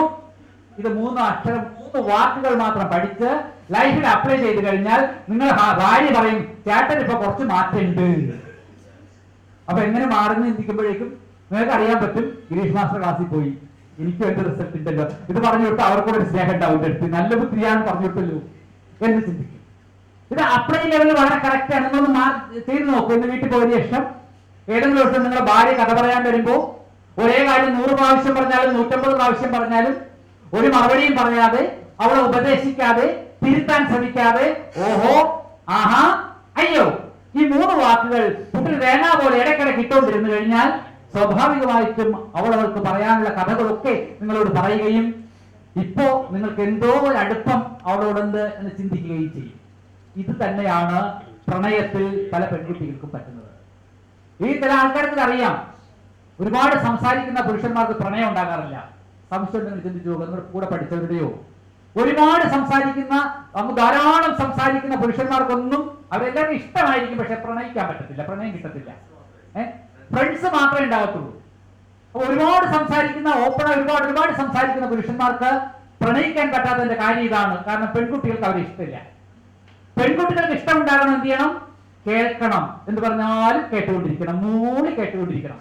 അങ്ങനെ മൂളി കേട്ട് കഴിഞ്ഞാൽ, ഒരു പ്രശ്നങ്ങളൊക്കെ കേട്ട് കഴിഞ്ഞാൽ സ്വാഭാവികമായിട്ടും അവർക്ക് നമ്മോടൊരു താല്പര്യം ഉണ്ടാകും. ഇത് അറിയാവുന്നവരെടുത്താണ് പെൺകുട്ടികൾ പ്രണയത്തിൽ പെട്ടുപോകുന്നത്. ഒരു കാര്യം കൂടി പ്രണയമായി ബന്ധിക്കുമ്പോൾ മനസ്സിലാക്കണം. പ്രണയത്തിൽ പെട്ടു കഴിഞ്ഞാൽ, പ്രണയിച്ചിട്ടുണ്ടല്ലോ, പ്രണയിച്ചിട്ടുണ്ടോ? ആരും കൂടെ വന്നിട്ടില്ലല്ലോ. ഇന്നെന്താ സത്യം പറഞ്ഞു? ഒരുപാട് ആൾക്കാർ പ്രണയിച്ചിട്ടുണ്ട് അല്ലെ? ഈ ഒരു പെൺകുട്ടിയെ പ്രണയിക്കുക എന്ന് പറയുന്നത് കഷ്ടപ്പാടുള്ള ജോലിയാണ്, എളുപ്പമല്ല. ആണോ? ഒരുപാട് പണിയെടുത്തേ പറ്റൂ. പണ്ടാണെങ്കിൽ ഒരുപാട് വെയിലുകളായിരുന്നു, ഇവിടെയാണെങ്കിൽ അതൊക്കെ മാറി. ഇപ്പൊ പുതിയ പുതിയ രീതികളാണ്. എന്തായാലും കുറച്ച് പണിയെടുത്തെങ്കിൽ മാത്രമേ, കഷ്ടപ്പെട്ടെങ്കിൽ മാത്രമേ ഒരു പെൺകുട്ടിയെ വളയ്ക്കാൻ അല്ലെങ്കിൽ പ്രണയിക്കാൻ സാധിക്കത്തുള്ളൂ. ഇത് യാഥാർത്ഥ്യമാണ്. വളരെ കഷ്ടപ്പാടുണ്ട്, എത്ര എളുപ്പമൊന്നുമില്ല. എത്ര പറഞ്ഞാലും കുറച്ച് ബുദ്ധിമുട്ടിയാണ് പ്രണയിക്കുക. ഈ പ്രണയത്തിൽ പെട്ട് കഴിഞ്ഞാൽ രണ്ടുപേരും പരസ്പരം അങ്ങോട്ട് ഹൃദയം കൈമാറി കഴിഞ്ഞാൽ പുരുഷന്റെ ത്രില്ല് അങ്ങ് പോകും. പുരുഷന്റെ ത്രില്ല് പോകും. സ്ത്രീക്ക് അങ്ങനെയല്ല. ഈ പ്രണയത്തിലേക്ക് പെൺകുട്ടിയെ ചാടിക്കാൻ വളരെ പാടാണ്. ചാടിക്കഴിഞ്ഞാൽ പിന്നെ അവളുടെ ത്രില്ല് അങ്ങ് കയറും. ഇതൊക്കെ അങ്ങ് ത്രില്ലോട് ത്രില്ലാണ്. പിന്നെ ഭൂമിയിലല്ല, വിവാഹത്തിൽ പോലും ഇതാണ് സംഭവിക്കുന്നത്. വിവാഹം കഴിക്കുന്നതോടുകൂടി അതുവരെ ഉണ്ടായിരുന്ന ത്രില്ലൊക്കെ കല്യാണത്തിന് അന്നോടുകൂടി അടുത്ത ദിവസത്തോടുകൂടി പുരുഷന്റെ ത്രില്ലൊക്കെ പോകും. അവന് ചിന്തിക്കും ഇനി ഒന്ന് സെറ്റിലാകണം, വീട് വെക്കണം, കാറ് വാങ്ങിക്കണം, എന്തെങ്കിലും കാര്യങ്ങൾ ചെയ്യണം. ഇത്തരത്തിൽ പുരുഷന്റെ ചിന്ത പോകുമ്പോഴേക്കും ഇവിടെ പെണ്ണിന്റെ മനസ്സെന്തിയും പറക്കാൻ തുടങ്ങും. ടൂറ് പോണം, അവിടെ പോണം, ഇവിടെ പോണം, ഹണിമൂൺ ട്രിപ്പ്, കാര്യങ്ങളൊക്കെ സ്ത്രീയുടെ മനസ്സിലേക്ക് ഇങ്ങനെ നിറയും. അവളുടെ മനസ്സ് മുഴുവൻ വർണ്ണങ്ങൾ കൊണ്ട് നിറയും. പുരുഷന്റെ മനസ്സോ അവന്റെ പ്രണയമൊക്കെ തീർന്നു. ഇനി അന്ന് സെറ്റിലാകണം, എന്തെങ്കിലും ചെയ്യണം, സമ്പാദ്യം ഉണ്ടാക്കണം, വീട് വെക്കണം. ഇത്തരം അവൻ അടുത്ത ഗോളിലേക്ക് പോയി. പുരുഷൻ എന്ത് ചെയ്യുന്നു? ആദ്യത്തെ ലക്ഷ്യം കഴിഞ്ഞു, അടുത്ത ലക്ഷ്യത്തിലേക്ക് പോകുമ്പോൾ സ്ത്രീ എന്ത് ചെയ്യണു? അവിടെ സ്വപ്നങ്ങൾ പൂവണിയുകയാണ്. വിവാഹത്തോടു കൂടി അല്ലെ പ്രണയത്തോടു കൂടി അവരുടെ സ്വപ്നങ്ങൾ ചിറകുണ്ടെത്തുകയാണ്. ഇങ്ങനെ ചിറകുണ്ടെത്തുന്നതുകൊണ്ടാണ് പ്രണയത്തിൽപ്പെട്ട സ്ത്രീകൾ വഞ്ചിതരാകുന്നത്. അവരെന്തും സമർപ്പിക്കാൻ തയ്യാറാകും. കാരണം ആ ഒരു പ്രണയമാണ്, ആ ഒരു ചിന്തയാണ് അവളുടെ മനസ്സിലുള്ളത്. ഈ ഒരു ചിന്തയെയാണ്, അവളുടെ ഈ പ്രണയത്തെയാണ് മറ്റുള്ളവർ എന്ത് ചെയ്യുന്നത്? ചൂഷണം ചെയ്യുന്നത്. ഇതവർ മനസ്സിലാക്കുന്നില്ല. കാരണം പ്രണയത്തിൽ പെട്ടുപോയ സ്ത്രീക്ക്, അത് ഹസ്ബൻഡ് ആയിക്കോട്ടെ ആരും ആയിക്കോട്ടെ, ഇഷ്ടം തോന്നിക്കഴിഞ്ഞാൽ പിന്നെ സ്ത്രീക്ക് ഒരു വട്ടാണ്. പുരുഷൻ അങ്ങനെയല്ല. അതിന്റെ കാര്യങ്ങളില്ല, ഇനി നമ്മുടെ കാര്യങ്ങൾ സെറ്റ് ചെയ്യണം. ഇതാണ് അവിടെ ഉണ്ടാകുന്ന വ്യത്യസ്തതകൾ എന്ന് പറഞ്ഞു കഴിഞ്ഞാൽ. ഇത് മനസ്സിലാക്കി പ്രവർത്തിച്ചു കഴിഞ്ഞാൽ കുടുംബജീവിതത്തിൽ വളരെ പ്രശ്നങ്ങൾ കുറഞ്ഞു കിട്ടും. ഞാൻ പറഞ്ഞു വന്ന ഇതാണ്, സ്ത്രീയും പുരുഷനും വ്യത്യസ്ത ചിന്തയുള്ളവരാണ്, വ്യത്യസ്ത രീതിയുള്ളവരാണ്, ഒരുപോലെയുള്ളവരല്ല. അപ്പൊ അതേ രീതിയിൽ തന്നെ പരസ്പരം മനസ്സിലാക്കുകയാണെങ്കിൽ, പരസ്പരം പഠിക്കാൻ തയ്യാറാണെങ്കിൽ നന്നായിട്ട് കുടുംബജീവിതം മുന്നോട്ട് പോകാൻ പറ്റും. ഈ രണ്ട് കാര്യങ്ങൾ ചെയ്താൽ തന്നെ വലിയ മാറ്റം കുടുംബത്തിൽ ഉണ്ടാകും. പുരുഷന്മാരാണ് എന്ത് ചെയ്യുക? സ്ത്രീകളെ കേൾക്കാൻ തയ്യാറാകണം. അവരെന്താണ് പറയുന്നത് അൺകണ്ടീഷണൽ ആയിട്ട് കേൾക്കണം, നിരുപാധികം കേൾക്കണം. ഒരു മറുപടിയും പറയാതെ, ഒരു ഉപദേശവും കൊടുക്കാതെ, എന്താണോ പറയുന്നതിനെ ശ്രദ്ധയോടെ താല്പര്യത്തോടു കൂടി കേൾക്കണം. അങ്ങനെ കേൾക്കുന്നവരെയാണ് ആർക്കിഷ്ടം? സ്ത്രീകൾക്ക് ഇഷ്ടം. എന്നെ കേട്ടല്ലോ ആ മനുഷ്യൻ. ഇങ്ങനെ പറയുന്ന എത്രയോ സ്ത്രീകൾ ഉണ്ടെന്നറിയാം. ഒരുപാട് സ്ത്രീകൾ പറഞ്ഞ ഇത്രയേ ഉള്ളൂ, അയാൾ എനിക്കൊന്നും വാങ്ങിച്ചു തരണ്ട, അയാൾ ഒന്നും ചെയ്തു തരണ്ട, എന്നെ ഒന്ന് കേട്ടൂടെ ആ മനുഷ്യന്, ഞാൻ പറയുന്നത് എനിക്ക് പറയാനുള്ളത് ഒന്ന് കേട്ടുകൂടെ ആ മനുഷ്യന് എന്നാണ് സാധാരണ സ്ത്രീകളൊക്കെ, ഒരുപാട് സ്ത്രീകളും ചിന്തിക്കുന്നത്. അപ്പൊ നമ്മൾ കേൾക്കാൻ തയ്യാറാകണം, തുറവിയോടുകൂടി കേൾക്കണം, ഓപ്പൺ ആയിട്ട് കേൾക്കണം. നമ്മുടെ പെൺമക്കൾ പറയുന്നത് കേൾക്കണം, ഭാര്യ പറയുന്നത് കേൾക്കണം, അമ്മ പറയുന്നത് കേൾക്കണം, സഹോദരി പറയുന്നത് കേൾക്കണം, സ്ത്രീകൾ പറയുന്നത് കേൾക്കാൻ നമ്മൾ തയ്യാറായാൽ അവിടെ നല്ല ബന്ധം നമുക്കുണ്ടാകും. അവരെ കേൾക്കാൻ നമ്മൾ മനസ്സുകൊണ്ട് തയ്യാറാകണം. അവർക്ക് പറയാനുണ്ട്, നമ്മൾ കേൾക്കണം. പ്രത്യേകിച്ചും പെൺമക്കളെ ഒത്തിരി കൂടുതൽ കേൾക്കണം. പെൺമക്കളെ അവഗണിക്കുമ്പോഴാണ്, കേൾക്കാതിരിക്കുമ്പോഴാണ് അവരെ കേൾക്കുന്ന ആൾക്കാർ വരികയും അവർ അവരോട് കഥകൾ പറയുകയും അവർ കേൾക്കുകയും പിന്നെ പ്രശ്നങ്ങൾ ഉണ്ടാവുകയും ചെയ്യുന്നത്. അപ്പൊ കേൾക്കണം. 3ാം ക്ലാസ്സിൽ പഠിക്കുന്ന മകള് വന്ന് വീട്ടിൽ അമ്മയോട് പറയാണ്, അമ്മ എനിക്കൊന്നൊരു ലവ് ലെറ്റർ കിട്ടി. 3ൽ പഠിക്കുന്നത്, ഇതൊന്നും കള്ളമൊന്നുമല്ല സംഭവിക്കുന്നത്. ഇപ്പൊ 2ാം ക്ലാസ്സിൽ കിട്ടും, പിന്നെയാണ് 3ൽ. അപ്പൊ 2ാം ക്ലാസ്സിലോ 3ാം ക്ലാസ്സിലോ പഠിക്കുന്ന കൊച്ചുകുട്ടി അവർക്ക് ലവ് ലെറ്റർ കിട്ടിയപ്പോൾ ഓടി വന്ന് അമ്മയോട് പറഞ്ഞു. അമ്മ എന്ത് ചെയ്തു? അമ്മ പഴയ ആളാണ്. ആ മുട്ടേട്ടൻ എനിക്കില്ല, എനിക്ക് 8ാം ക്ലാസ്സിലാണ് കിട്ടിയത്, 3ാം ക്ലാസ്സിൽ കിട്ടിയാൽ എന്നുള്ള രീതിയിൽ കുഞ്ഞിനെ വിരട്ടുകയാണെങ്കിൽ, ബഹളം വെക്കുകയാണെങ്കിൽ, പ്രശ്നം ഉണ്ടാക്കുകയാണെങ്കിൽ എന്താ സംഭവിക്കുക? പിന്നെ കിട്ടണ ലെറ്റർ ഒന്നും അമ്മ എവിടെ പറയില്ല. അവർക്ക് ലെറ്റർ ഇട്ടായിരിക്കും, അത് വീണ്ടും കിട്ടും. ഇപ്പൊ SMS ഒക്കെ ആയിപ്പോയി, വേറെ മെസ്സേജ് ഒക്കെ ആയിപ്പോയി. എനിവേ, എന്തായാലും അമ്മയോട് തുറന്ന് സംസാരിച്ചപ്പോൾ അമ്മ അതിനെ ക്ലോസ് ചെയ്ത് കഴിഞ്ഞാൽ, അവളെ കുറ്റപ്പെടുത്തി കഴിഞ്ഞാൽ, അവർ തമ്മിലൊരു ധാരണ വളർത്തിയെടുത്തില്ലെങ്കിൽ അമ്മയോട് ഇത്തരത്തിലുള്ള കാര്യങ്ങൾ പറയുന്നത് മകളങ്ങ് നിർത്തും, അച്ഛനോട് പറയുന്നത് നിർത്തും. നേരെ മറിച്ച് എവിടെ അമ്മ കാണട്ടെ ലെറ്റർ, അയ്യോ ഇത് 2 അക്ഷരത്തിട്ടുണ്ടല്ലോ, ഇങ്ങനെയാണോ അവൻ എഴുതുന്നത്, അക്ഷരം പോലും അറിയില്ലേ എന്നൊക്കെ രീതിയിൽ പറഞ്ഞ് നമ്മൾ തമാശയായിട്ട് കാര്യങ്ങൾ എടുത്തു കഴിഞ്ഞാൽ അടുത്ത ലെറ്റർ കിട്ടപ്പോൾ അമ്മയെ കൊണ്ട് കാണിക്കും, ഇത് അക്ഷരത്തെട്ടിടാം. അങ്ങനെ അമ്മയും മകളുമായി നല്ലൊരു ബന്ധം ക്രിയേറ്റ് ചെയ്യണം, റിലേഷൻഷിപ്പ് ഉണ്ടാകണം, നല്ല ബന്ധം ഉണ്ടാക്കണം. നല്ല ബന്ധങ്ങൾ വെറുതെ ഉണ്ടാകുന്നതല്ല. ചെല്ലു പറയുന്നു അയാൾക്ക് നല്ലൊരു ഭാര്യയെ കിട്ടി, അവർക്ക് നല്ലൊരു ഹസ്ബൻഡിനെ കിട്ടി, വെറുതെയാണ്. നല്ല ബന്ധങ്ങളെ സൃഷ്ടിച്ചെടുക്കുന്നതാണ്, വെറുതെ ഉണ്ടാകുന്നതല്ല. നമ്മൾ പഠിച്ച അപ്ലൈൻ ലെവലിലേക്ക് വന്നാൽ നിങ്ങൾക്ക് നല്ല ബന്ധങ്ങൾ, നിങ്ങളുടെ ഭാര്യ വളരെ നല്ലവളായി മാറും. ഭാര്യയെ തിരുത്താൻ പോകണ്ട, നിങ്ങളെ തിരുത്തിയാൽ മതി. നമ്മളെ സെൽഫായി തിരുത്താൻ തീരുമാനിച്ചാൽ നമ്മുടെ കുടുംബജീവിതത്തിൽ മാറ്റം ഉണ്ടാകും. ആരെയും മാറ്റാൻ നമുക്ക് പറ്റില്ല. ഭാര്യയിലൊന്നും ഒരു മാറ്റം ഉണ്ടാക്കാൻ നമുക്ക് പറ്റില്ല. ഒരാളെയും മാറ്റാൻ നമുക്ക് പറ്റില്ല. നമുക്ക് മാറ്റാൻ പറ്റുന്ന ആരെയാണ്? നമ്മളെ മാത്രമാണ്. നമ്മളിൽ മാറ്റം വരുത്തിയാൽ കുടുംബജീവിതത്തിൽ മാറ്റമുണ്ടാകും. കുടുംബജീവിതം ആസ്വദിച്ച് ജീവിക്കണം, എൻജോയ് ചെയ്ത് ജീവിക്കണം. അവൻ ജീവിക്കുമ്പോൾ അപ്പൊ ജീവിതത്തെ കുറിച്ച് പറഞ്ഞാൽ ഈ ജീവിതം എന്ന് പറയുന്നത് എന്ത് കുന്തം? ഒരു അഭിനയാണോ? ജീവിതം അഭിനയാണോ? അല്ല. ജീവിതം അഭിനയാണോ മോളെ? അല്ല. അഭിനയാണോ? ആണോ? ആണോ? അടുത്ത ആളിരിക്കുകയാണ്, ഇതൊക്കെ പറയണം. അഭിനയാണോ ജീവിതം? അഭിനയാണോ? അല്ല. ജീവിതം അഭിനയാണോ? കുറച്ചൊക്കെ അഭിനയാണോ? അല്ല. ജീവിതം അഭിനയാണോ? അവിടെ തന്നെ ഞാൻ മേഡത്തിന് വെച്ചിട്ട് അഭിനയാണോ? അല്ല. ആണെന്നാണോ? അല്ലെന്നാണോ? അല്ല. ഇവിടെ ഒരാളുടെ ഉണ്ട്. ജീവിതം അഭിനയമാണോ? 50% അഭിനയാണ്. കേട്ടോളണേ, ഇതൊക്കെ മനസ്സിലേക്കണേ. ജീവിതം അഭിനയാണെന്ന് പറയുന്നത് പുരുഷന്മാരെ ചോദിച്ചാൽ ജീവിതം അഭിനയാണോ? കുറച്ചൊക്കെ കുറച്ചൊക്കെ ചില സ്ഥലങ്ങളിൽ 50-50, കുറച്ചൊക്കെ 30%, 40%. കൂടിയാലും വരുന്നില്ലല്ലോ. എന്താ എനിക്കല്ല, അവരൊക്കെ അങ്ങനെയാണോന്ന് എനിക്ക് അറിഞ്ഞുകൂടാ. 50% അവിടെ. പക്ഷേ ജീവിതാഭിനയമാണോ? ആവാണെങ്കിൽ എത്ര %? 30%. വേറെ ആർക്കെങ്കിലും വ്യത്യസ്തമായ എത്ര % ഉണ്ടാവും? പകുതി എത്ര ഉണ്ടാവും? 99% അഭിനയമാണ്.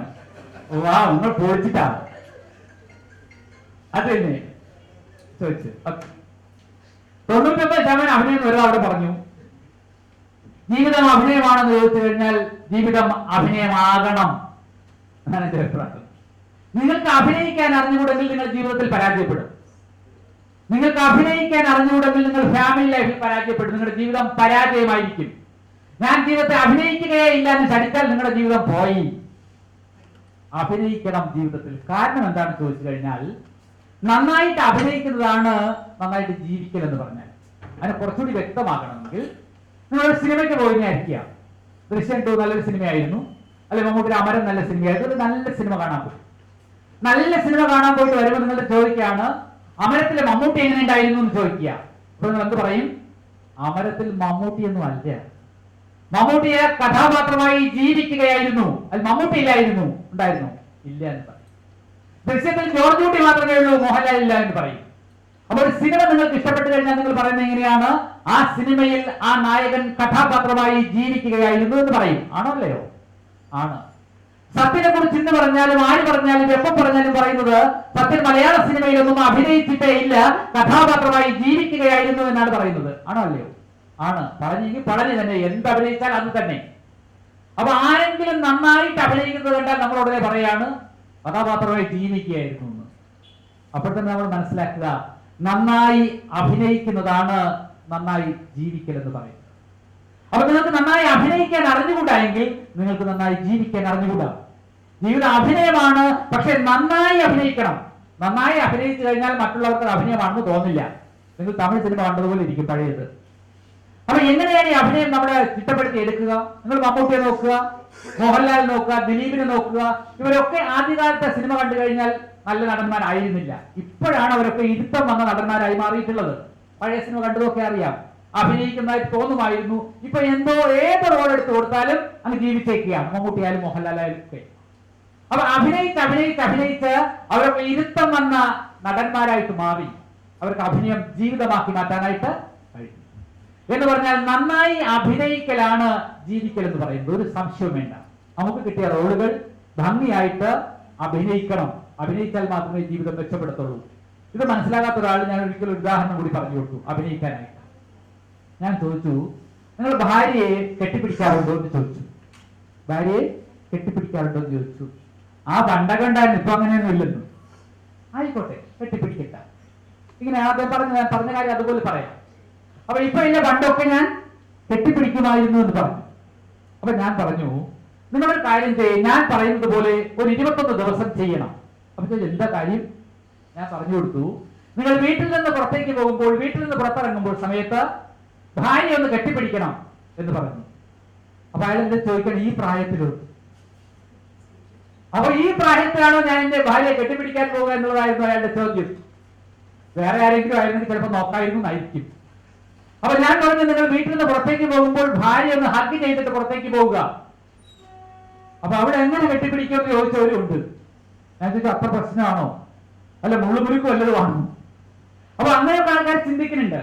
അപ്പൊ ഞാൻ പറഞ്ഞു, നിങ്ങൾ യാന്ത്രികമായിട്ടൊന്ന് ചെയ്തു നോക്കൂ, യാന്ത്രികമായിട്ട് ഒരു അഭിനയമായിട്ട് ചെയ്തു നോക്കൂ. എന്ത് കുന്തവുമായിക്കോട്ടെ, വീട്ടിലിരിക്കുന്ന മുറ്റത്ത് നിൽക്കുന്ന തെങ്ങാണെന്ന് വിചാരിച്ചോളൂ, എന്തെങ്കിലും വിചാരിച്ചോളൂ. എന്ത് ചെയ്യുക, നിങ്ങൾ വീട്ടിൽ നിന്ന് പുറത്തേക്ക് പോകുന്ന സമയത്ത് നിങ്ങളുടെ വൈഫിനെ അല്ലെങ്കിൽ പങ്കാളിയെ, സ്ത്രീ ആണെങ്കിൽ ഹസ്ബൻഡിനെ ഒന്ന് ഹഗ് ചെയ്തതിന് ശേഷം മാത്രം പുറത്തേക്ക് പോവുക. ഏത് പ്രായമാണെങ്കിലും കേൾക്കുന്നവർക്കൊക്കെ പ്രാക്ടീസ് ചെയ്ത് നോക്കാം. റിസൾട്ട് വിളിച്ച് പറഞ്ഞാൽ മതി, എന്ത് ഭീകരാണെങ്കിലും. അപ്പൊ എന്ത് ചെയ്യും, ആദ്യത്തെ ദിവസം എന്ത് ചെയ്യുന്നു, പുറത്തു പോകുന്ന സമയത്ത് വൈഫിനെ അല്ലെങ്കിൽ പങ്കാളിയെ ഒന്ന് ഹഗ് ചെയ്തിട്ട് പുറത്തേക്ക് പോകുന്നു.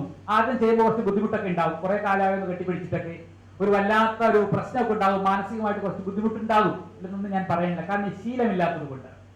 ഇങ്ങനെ ഹഗ് ചെയ്ത് നിങ്ങൾ പുറത്തേക്ക് പോയി, തിരിച്ചു വരുന്ന സമയത്ത് ഒന്നുകൂടി ആവർത്തിക്കുക. ഓഫീസിൽ പോയി വന്നിട്ട് തിരിച്ചു വരുമ്പോൾ എന്ത് ചെയ്തു, കൊറോണ കാലങ്ങളിൽ കൈയൊക്കെ കഴുകിയിട്ട് മതി കേട്ടോ.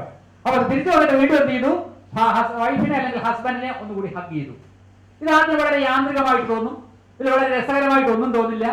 രണ്ടാമത്തെ ദിവസം ആവർത്തിക്കുക, മൂന്നാമത്തെ ദിവസം ആവർത്തിക്കുക, നാലാമത്തെ ദിവസം ആവർത്തിക്കുക, ഒരാഴ്ച ആവർത്തിക്കുക, രണ്ടാഴ്ച ആവർത്തിക്കുക, മൂന്നാഴ്ച ആവർത്തിക്കുക. 21 ദിവസം നിങ്ങൾ വീട്ടിൽ നിന്ന് പുറത്തേക്ക് പോയപ്പോഴൊക്കെ നിങ്ങളുടെ പങ്കാളിയെ ഹഗ് ചെയ്യുകയും പുറത്തു പോവുകയും ചെയ്തു. വീട്ടിൽ വന്നപ്പോഴൊക്കെ നിങ്ങളുടെ പങ്കാളിയെ ഹഗ് ചെയ്യുകയും ചെയ്തു. വന്നപ്പോഴും പോയപ്പോഴും നിങ്ങൾ നിങ്ങളുടെ ഹസ്ബൻഡിനെ ആയിക്കോട്ടെ വൈഫിനെ ആയിക്കോട്ടെ നിങ്ങൾ ഹഗ് ചെയ്തു വിചാരിക്കുക. 22ാമത്തെ ദിവസം പുറത്തു പോകുമ്പോൾ നിങ്ങൾ ഇത് ചെയ്യരുത്. ഇതാണ് എനിക്ക് പറയാനുള്ളത്. 22ാമത്തെ ദിവസം നിങ്ങൾ നിങ്ങളുടെ വൈഫിനെ അല്ലെങ്കിൽ ഹസ്ബൻഡിനെ ഹഗ് ചെയ്യാതെ പുറത്തേക്ക് പോകൂ. 21 ദിവസം അഭിനയിച്ച നിങ്ങൾക്ക് 22ാമത്തെ ദിവസം ഉള്ളിൽ നിന്ന് പെയിൻ ഉണ്ടാകും, ഏതോ തെറ്റ് ചെയ്തൊരു ചിന്തയുണ്ടാകും, ഏതോ നഷ്ടപ്പെട്ടൊരു ചിന്തയുണ്ടാകും, രണ്ടുപേരുടെ മനസ്സിലൊരു വിങ്ങൽ ഉണ്ടാകും, രണ്ടുപേരുടെ മനസ്സിലൊരു വേദന ഉണ്ടാകും, ഒരു സംശയമില്ല. അതാണ് അഭിനയത്തിന്റെ പ്രസക്തി എന്ന് പറയുന്നത്. 21 ദിവസം വെറുതെ അഭിനയിച്ച, വെറുതെ ഒരു നാടകം പോലെ കെട്ടിപ്പിടിച്ചു പോയ നിങ്ങൾ 22ാമത്തെ ദിവസം അത് കിട്ടിയില്ല എങ്കിൽ, അവിടെ പെയിൻ ഉണ്ടാകുമെങ്കിൽ അഭിനയത്തിന് അതിൻ്റെതായ സ്ഥാനമുണ്ട് എന്ന് മനസ്സിലാക്കണം. ജീവിതം അഭിനയിക്കാനുള്ളതാണ്. മക്കളോട് അഭിനയിക്കണം. സ്നേഹം തോന്നിയാലും ഇല്ലെങ്കിലും ചിലപ്പോഴൊക്കെ എന്ത് ചെയ്യണം, മക്കളെ ചേർത്ത് നിർത്തിയിട്ട് മോനെ എനിക്ക് നിന്നെ ഇഷ്ടമാണടാ എന്ന് പറയണം. മോളെ കെട്ടിപ്പിടിക്കണം, നിന്റെ സ്വത്താണ്, നീ എന്റെ സ്വത്താണ്, എനിക്ക് നിന്നെ ഇഷ്ടമാണെന്ന് മകളോട് പറയണം. മനസ്സിൽ വെക്കാനുള്ളതല്ല സ്നേഹം, മനസ്സിൽ സൂക്ഷിക്കാനുള്ളതല്ല ഇഷ്ടം. തുറന്നു പറയണം, ഓപ്പൺ ആകണം. നിങ്ങളുടെ മക്കളോട്, ഹസ്ബൻഡിനോട്, അച്ഛനോട്, അമ്മയോട്, ആരോടായാലും സ്നേഹം തോന്നിയാൽ സ്നേഹമാണ്, ഇഷ്ടമാണ് എന്ന് തുറന്നു പറയാൻ നമ്മൾ പഠിക്കണം.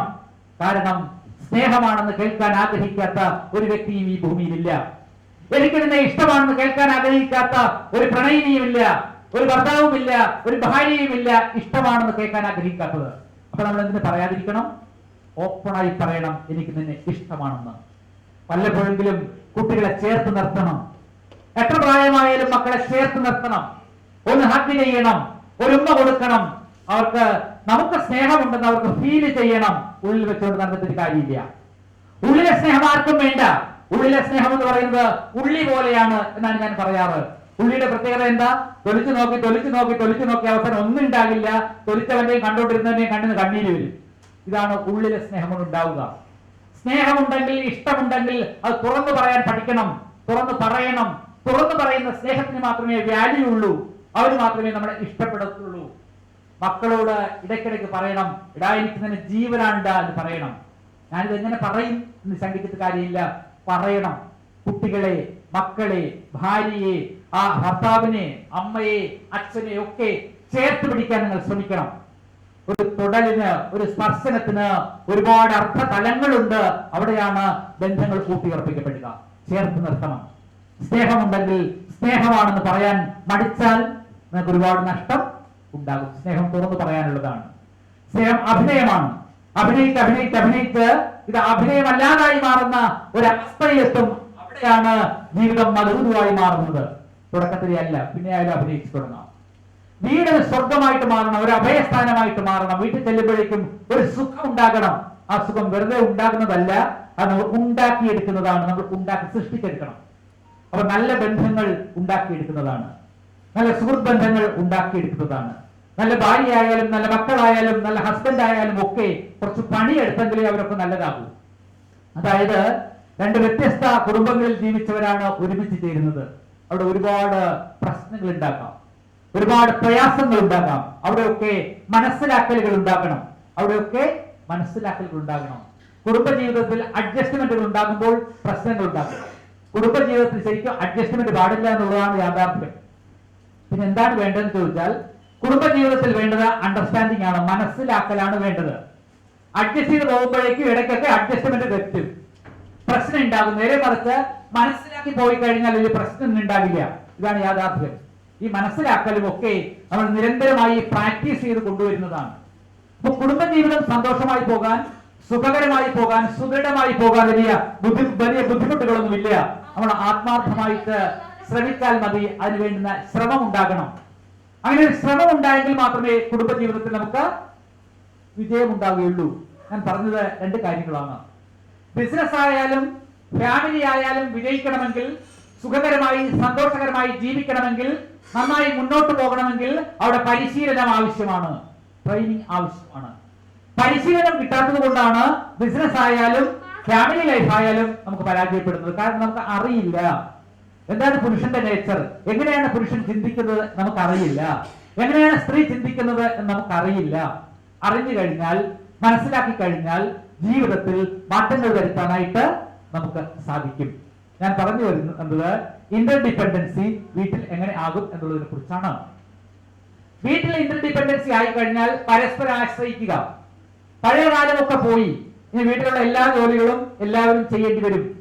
പണ്ട് കാലത്ത് പുരുഷൻ മാത്രം ജോലിക്ക് പോകുന്നു, പുരുഷൻ മാത്രം സമ്പത്ത് ഉണ്ടാക്കുന്നു, സ്ത്രീ വീട്ടുകാര്യങ്ങൾ നോക്കുന്നുവെങ്കിൽ ഇന്ന് അതൊക്കെ മാറിപ്പോയി. ഇന്ന് സ്ത്രീയും പുരുഷനും ഒരുപോലെയാണ്.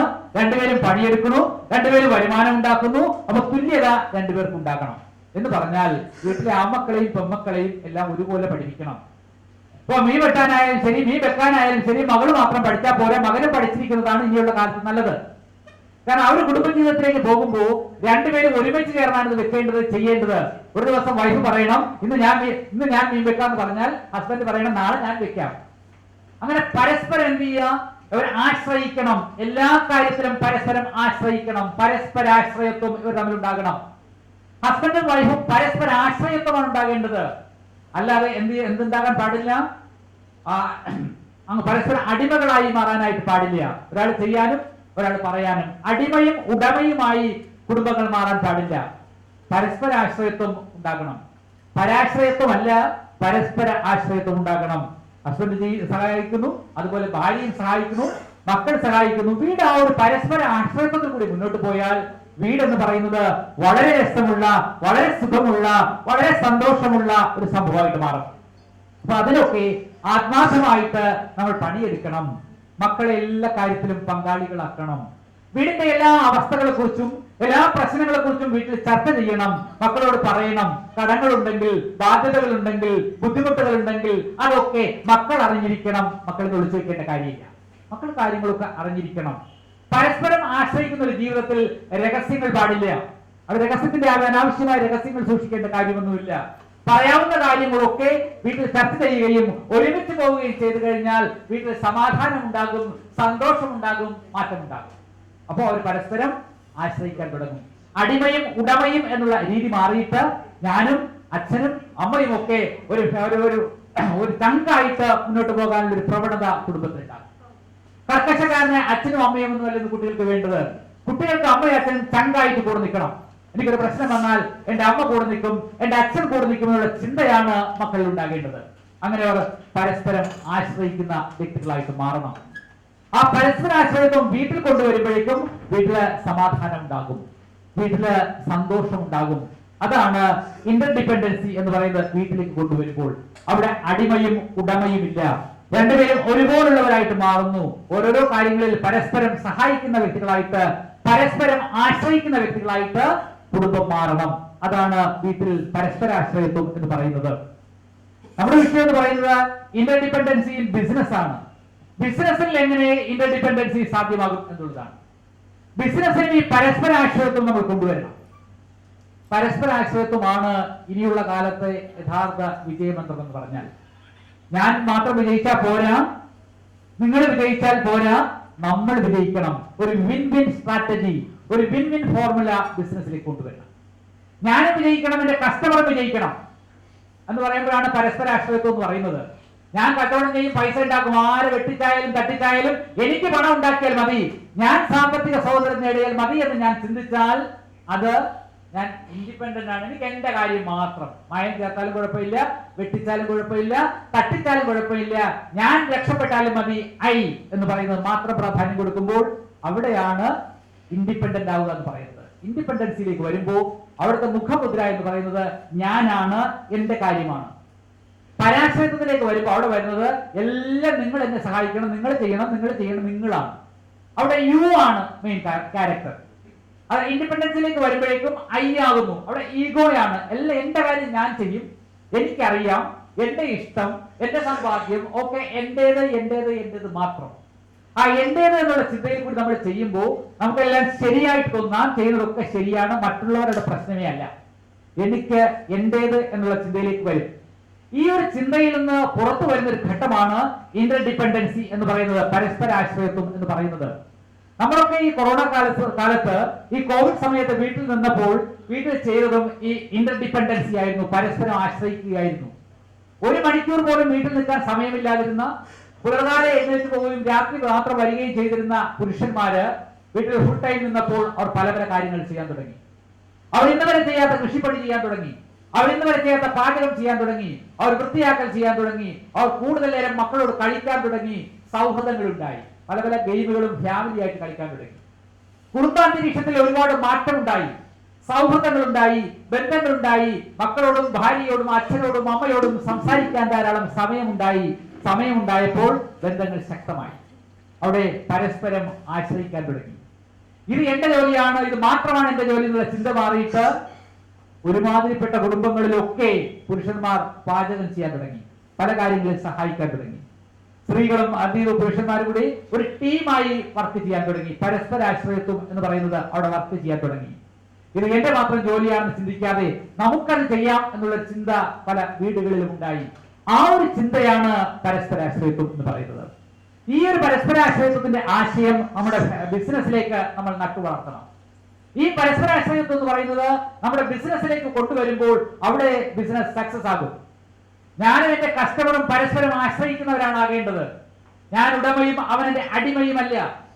എന്റെ കസ്റ്റമർ എന്റെ കടയിലേക്ക് വരുമ്പോൾ ഞാനൊരു ഹോട്ടലാണ് നടത്തുന്നതെങ്കിൽ ആ ഹോട്ടലിൽ നല്ല ആഹാരം കൊടുക്കണം. നല്ല ആഹാരം കൊടുക്കുന്നത് പുണ്യകർമ്മമാണ്. അപ്പൊ അയാൾ എന്ത് ചിന്തിക്കും? എനിക്ക് നല്ല ഭക്ഷണം കിട്ടി. അയാളും നമ്മളും തമ്മിൽ ഒരു സ്നേഹം ഉണ്ടാകും. കാരണം പരസ്പരം ആശ്രയിക്കുകയാണ്. നല്ല ഭക്ഷണത്തിനായിട്ട് അവർ നമ്മുടെ അടുത്തേക്ക് വരുന്നു, നമ്മൾ എന്ത് ചെയ്യുന്നു? അവർക്ക് നല്ല ഭക്ഷണം കൊടുക്കുന്നു. നേരെ മറിച്ച് എനിക്ക് എങ്ങനെ പൈസ ഉണ്ടാക്കിയാൽ മതി, ലാഭം ഉണ്ടാക്കിയാൽ മതി എന്ന് ചിന്തിക്കുമ്പോൾ അവിടെ പരസ്പരാശ്രയത്വം ഇല്ല. നമ്മൾ പരസ്പരാശ്രയത്വം എന്ന ഭാവനയിലേക്ക് വരണം.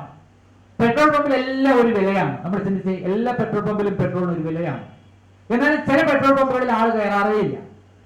നമ്മൾ ചില പമ്പുകളിൽ നമ്മൾ വീണ്ടും വീണ്ടും പോകുന്നത് എന്തുകൊണ്ടാണ്? അവർ നമ്മെ പരിഗണിക്കുന്നത് കൊണ്ടും ഇഷ്ടപ്പെടുന്നത് കൊണ്ടാണ്. നമ്മൾ കാറുമായി ചെല്ലുന്ന സമയത്ത് അവൻ ഗ്ലാസ് എന്ത് ചെയ്തു? ഒന്ന് ക്ലീൻ ചെയ്ത് തരുന്നു. അവന്റെ പണിയല്ലത്. അങ്ങനെ ക്ലീൻ ചെയ്ത് തരുമ്പോഴേക്കും അവനോട് നമുക്ക് സ്നേഹം ഉണ്ടാകുന്നു. അപ്പൊ നമ്മൾ അവിടെ ചെല്ലുന്നു, എണ്ണ അടിക്കുന്നു. അതിലുപരി എന്തോ ഒന്ന് അയാൾക്ക് നമ്മളോടുണ്ട്. അപ്പൊ നമ്മൾ എന്ത് ചെയ്യുന്നു? ഇയാൾ ചിന്തിക്കുന്നു, അയാൾ വന്നാലേ എനിക്ക് കഞ്ഞി കുടിക്കാൻ പറ്റത്തുള്ളൂ, എന്റെ ജീവിതം ആ കസ്റ്റമറിൽ കൂടിയാണ് എന്ന് പറയുമ്പോൾ ഇവർ രണ്ടുപേരും തമ്മിൽ ഒരു അടിമ ഉടമ ബന്ധമല്ല, പരസ്പരാശ്രയത്വം എന്ന ഭാവനയാണ് ഇവർ തമ്മിൽ ഉണ്ടാകേണ്ടത്. ഇവർ രണ്ടുപേരും പരസ്പരം ആശ്രയിക്കുകയാണ്. ആ ബിസിനസ്സിൽ പോലും ഏത് രംഗത്തും പരസ്പരാശ്രയത്വം സാധ്യമാണ്. ഒരേ ബിസിനസ് ചെയ്യുന്ന വ്യക്തികളുണ്ട്. ഏറ്റവും കൂടുതൽ പ്രശ്നം നടക്കുന്ന മേഖല അതാണ്. ഒരേ ബിസിനസ് ചെയ്യുന്ന ആൾക്കാർ പരസ്പരാശ്രയത്വത്തിലേക്ക് വരണം, ഇന്റർഡിപെൻഡൻസിയിലേക്ക് വരണം. കാരണം രണ്ടുപേരും ജീവിക്കാൻ വേണ്ടിയാണ് ചെയ്യുന്നത്.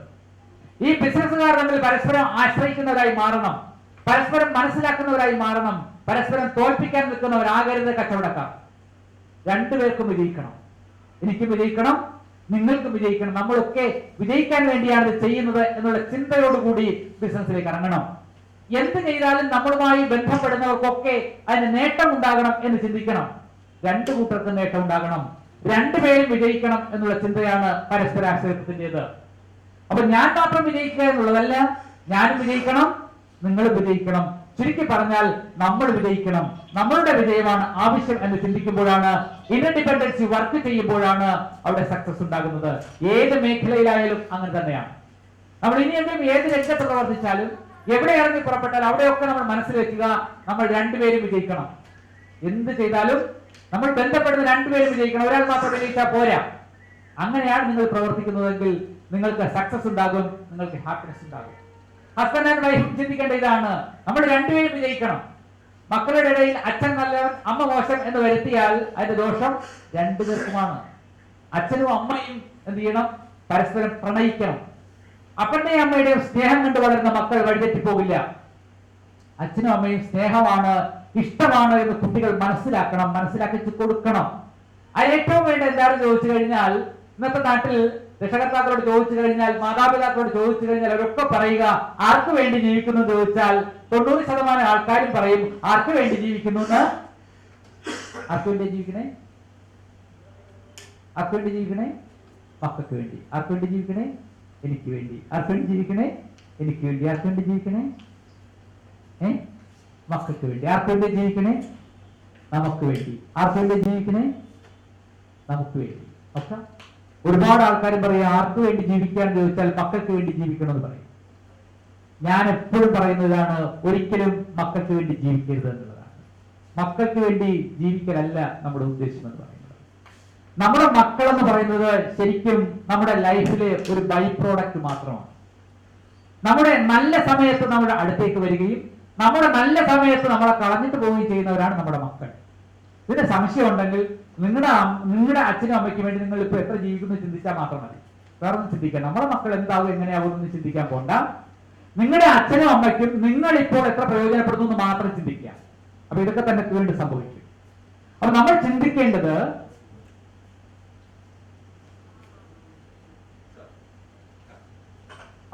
ചിന്തിക്കേണ്ടത് നമ്മൾ മക്കൾക്ക് വേണ്ടി ജീവിച്ചാൽ നിങ്ങൾ ഒരുപാട് വേദനിക്കേണ്ടി വരും. മക്കൾക്ക് വേണ്ടി സമ്പാദിച്ചു പോലും അധികം വെക്കരുത്. മക്കൾക്ക് വേണ്ടി എന്ത് ചെയ്യണം ചോദിച്ചു കഴിഞ്ഞാൽ, മക്കളെ നന്നായിട്ട് പഠിപ്പിക്കണം, നല്ല സംസ്കാരം ഉണ്ടാക്കി കൊടുക്കണം. അവർക്ക് വേണ്ടി സമ്പാദിച്ചു വെക്കേണ്ടത് അച്ഛൻ്റെ അമ്മയുടെ പണിയല്ല. അവന് വേണ്ടത് അവർക്ക് വേണ്ടത് അവർ സമ്പാദിക്കണം. മക്കൾ പരാജയപ്പെട്ടു കഴിഞ്ഞാൽ, പരീക്ഷയിൽ പരാജയപ്പെട്ടു കഴിഞ്ഞാൽ, സ്കൂളിൽ പരാജയപ്പെട്ടു കഴിഞ്ഞാൽ അത് അപ്പനെയും അമ്മയും വേദനിപ്പിക്കേണ്ട കാര്യമൊന്നും അല്ല.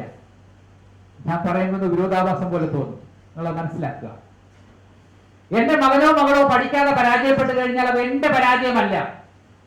ഈ ഒരു ചിന്ത ബാല്യത്തിലെ കുഞ്ഞുങ്ങൾക്ക് കൊടുക്കണം. ഇനി പാടാണ്, കുഞ്ഞിലേ കൊടുക്കണം. ഇടാ, നീ പരാജയപ്പെട്ടാൽ അതിന്റെ ദോഷമുണ്ടാകുന്നത് നിനക്കാണ്. നീ നല്ലോണം പഠിച്ചാൽ, നന്നായി പഠിച്ചാൽ, നല്ല മാർക്ക് വാങ്ങിയാൽ നിനക്ക് ഇഷ്ടമുള്ള ജോലി കിട്ടും, നിന്റെ ഇഷ്ടം പോലെ ജീവിക്കാം. നീ പഠിക്കാതിരുന്നാൽ അതിന്റെ ദോഷവും നിനക്ക് തന്നെയാണ്. നിനക്ക് നല്ല ജോലി കിട്ടില്ല, കൂലിപ്പണിക്കൊക്കെ പോകേണ്ടി വരും. അച്ഛനും അമ്മയ്ക്കും അതുകൊണ്ട് വലിയ നാണക്കേടൊന്നുമില്ല. അവരവരുടെ പ്രവൃത്തിക്കനുസരിച്ച് ബലം കിട്ടുമെന്നാണ് പറഞ്ഞു കൊടുത്താൽ അവന് വേണ്ടി പഠിക്കാൻ തുടങ്ങും. നേരെ മറിച്ച് അച്ഛന്റെ അമ്മയുടെ നിർബന്ധത്തിന് വേണ്ടി അവർക്ക് വേണ്ടി പഠിക്കുന്ന മക്കളാണ് വഴിതെറ്റി പോകുന്നത്. അപ്പൊ കുട്ടികൾ കൊടുക്കേണ്ട ചിന്ത തന്നെ ഇതാണ്, നീ ഞങ്ങൾക്ക് വേണ്ടി പഠിക്കണ്ട, ഞങ്ങൾക്ക് വേണ്ടി ഒന്നും ചെയ്യണ്ട, എനിക്ക് വേണ്ടി എന്റെ ഹസ്ബൻഡ് ഉണ്ട്, എന്റെ ഹസ്ബൻഡിന് വേണ്ടി ഞാനുണ്ട്, നമ്മളൊരു ടീമാണ്. നിനക്ക് വേണമെങ്കിൽ നീ ജീവിതത്തിലേക്ക് കടക്കുമ്പോൾ നിനക്കെന്തെങ്കിലും നേടണമെങ്കിൽ നീ പഠിക്കണം, നിനക്ക് വിജയിക്കണമെങ്കിൽ നീ പഠിക്കണം, നീ പഠിച്ചാൽ തന്നെ ഞങ്ങൾ പഠിപ്പിക്കും. ഈ ഒരു ചിന്ത കൊടുത്തു കഴിഞ്ഞാൽ പഠിക്കേണ്ടതും വിജയിക്കേണ്ടതും അവന്റെ ആവശ്യമായി, അവളുടെ ആവശ്യമായി അവൾക്ക് തോന്നും. നേരെ മറിച്ച് ഞാൻ തോറ്റാൽ അമ്മയ്ക്ക് നാണക്കേടാണ്, അച്ഛന് നാണക്കേടാണ്, അപ്പൊ അവർക്ക് വേണ്ടി എന്നുള്ള ചിന്തയുടെ ആവശ്യമേ ഇല്ല. കുട്ടികളെ പറഞ്ഞ് മനസ്സിലാക്കുക, നിങ്ങൾ പഠിക്കുന്നത് നിങ്ങൾക്ക് വേണ്ടിയാണ്. അപ്പൊ ഞാൻ പറഞ്ഞു തന്നെ ഇതാണ്, നമ്മൾ നമ്മുടെ മക്കൾക്ക് വേണ്ടിയല്ല ജീവിക്കേണ്ടത്. മക്കളെ നമ്മൾ നോക്കണം, അവരെ സംരക്ഷിക്കണം, അവരെ പഠിപ്പിക്കണം, അവരെ സ്നേഹിക്കണം, അവരെ ഇഷ്ടപ്പെടണം, അവരെ ചേർത്ത് നിർത്തണം. പക്ഷേ നമ്മുടെ ജീവിതം നമുക്കുള്ളതാണ്, അത് നമ്മൾ ചിന്തിക്കണം. നമ്മുടെ സമ്പാദ്യത്തിന്റെ ഒരു ഭാഗം നമ്മൾ എൻജോയ് ചെയ്ത് ജീവിക്കാൻ മാറ്റിവെക്കണം. ഒരുപാട് പൈസ ഉണ്ടെങ്കിൽ എന്ത് ചെയ്യുക, ഹസ്ബൻഡും വൈഫും കൂടെ വിദേശത്തൊക്കെ ടൂറിനൊക്കെ പോകണം. ഇതെല്ലാം സ്വരുക്കൂട്ടി വെച്ചിട്ട് യാതൊന്നും നിങ്ങൾക്ക് നേടാനില്ല. നിങ്ങൾ മക്കൾക്ക് വേണ്ടി ഒക്കെ മാറ്റി വെച്ചു കഴിഞ്ഞാൽ അവരിതൊക്കെ ചിലപ്പോൾ നശിപ്പിച്ചേക്കാം.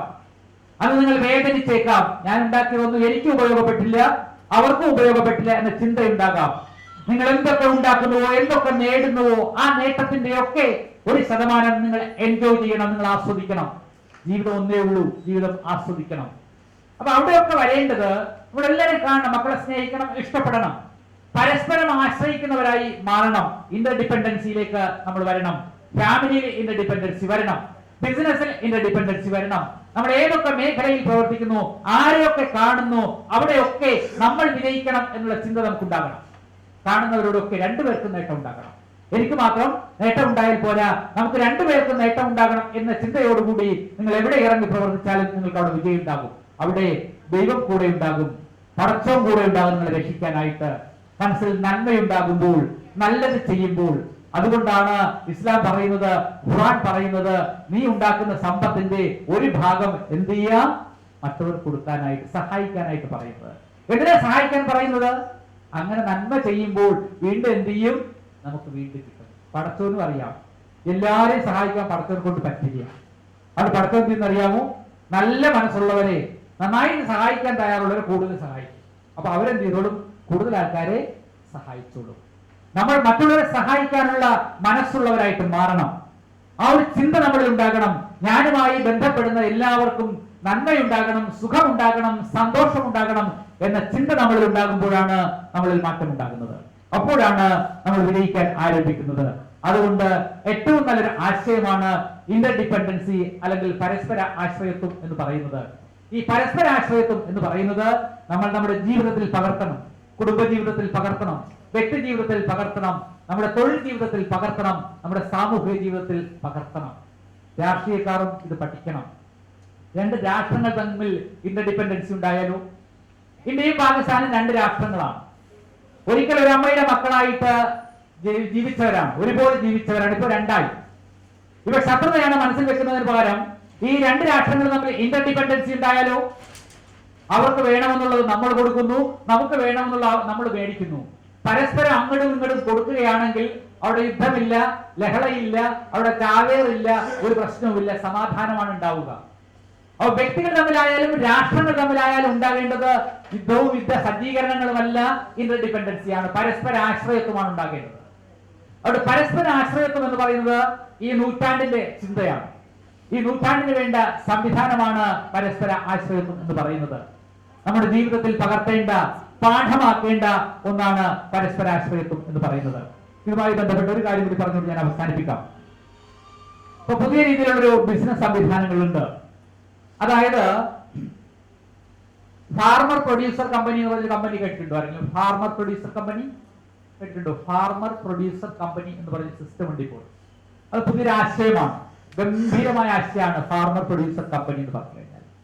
ഇപ്പൊ ഏതെങ്കിലും ഒരു മേഖലയിൽ നിൽക്കുന്ന ഒരു കൂട്ടം ആൾക്കാർ, 50, 100, 10, 5 പേരായാലും മതി, ഒരു സൊസൈറ്റിയാണ്, ഒരു സൊസൈറ്റി പോലെ പ്രവർത്തിച്ച് പ്രൈവറ്റ് ലിമിറ്റഡ് കമ്പനിയുടെ സ്വഭാവത്തോടു കൂടി വർക്ക് ചെയ്യുന്ന ഒരു സംവിധാനമാണ് ഈ സാധനം എന്ന് പറയുന്നത്, ഫാർമർ പ്രൊഡ്യൂസർ കമ്പനി എന്ന് പറയുന്നത്.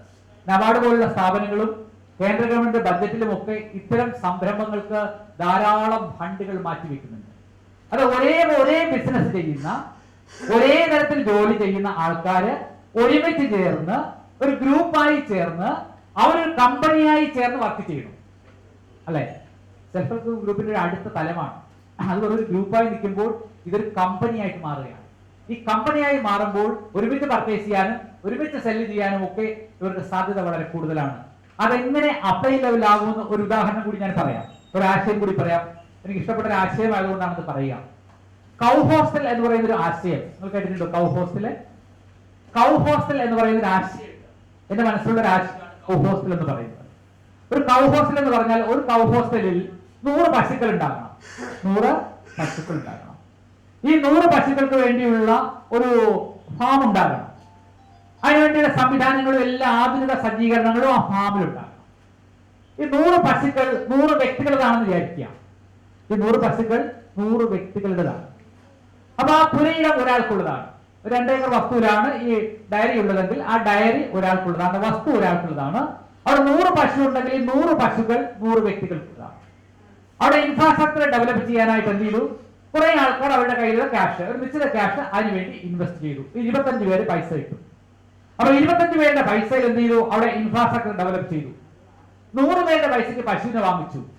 ഒരാൾ അയാളുടെ വസ്തു ഇതിനു വേണ്ടി മാറ്റിവെച്ചു. 126 പേർ ഇതിനകത്ത് ചേർന്നു. 126 പേര് ചെയ്തിട്ട് ഇതിന് എന്ത് ചെയ്തു? ഒരു ഫാർമർ പ്രൊഡ്യൂസർ കമ്പനിയായിട്ട് രജിസ്റ്റർ ചെയ്തു. ഇതിന് സബ്സിഡി ഉണ്ട്, സഹായങ്ങളുണ്ട്, ഒക്കെ കാര്യങ്ങളുണ്ട്. ഇത് ഗംഭീരമായിട്ട് നടക്കും. അവിടെ വളരുന്നത് ഇവരുടെ പശുവാണ്.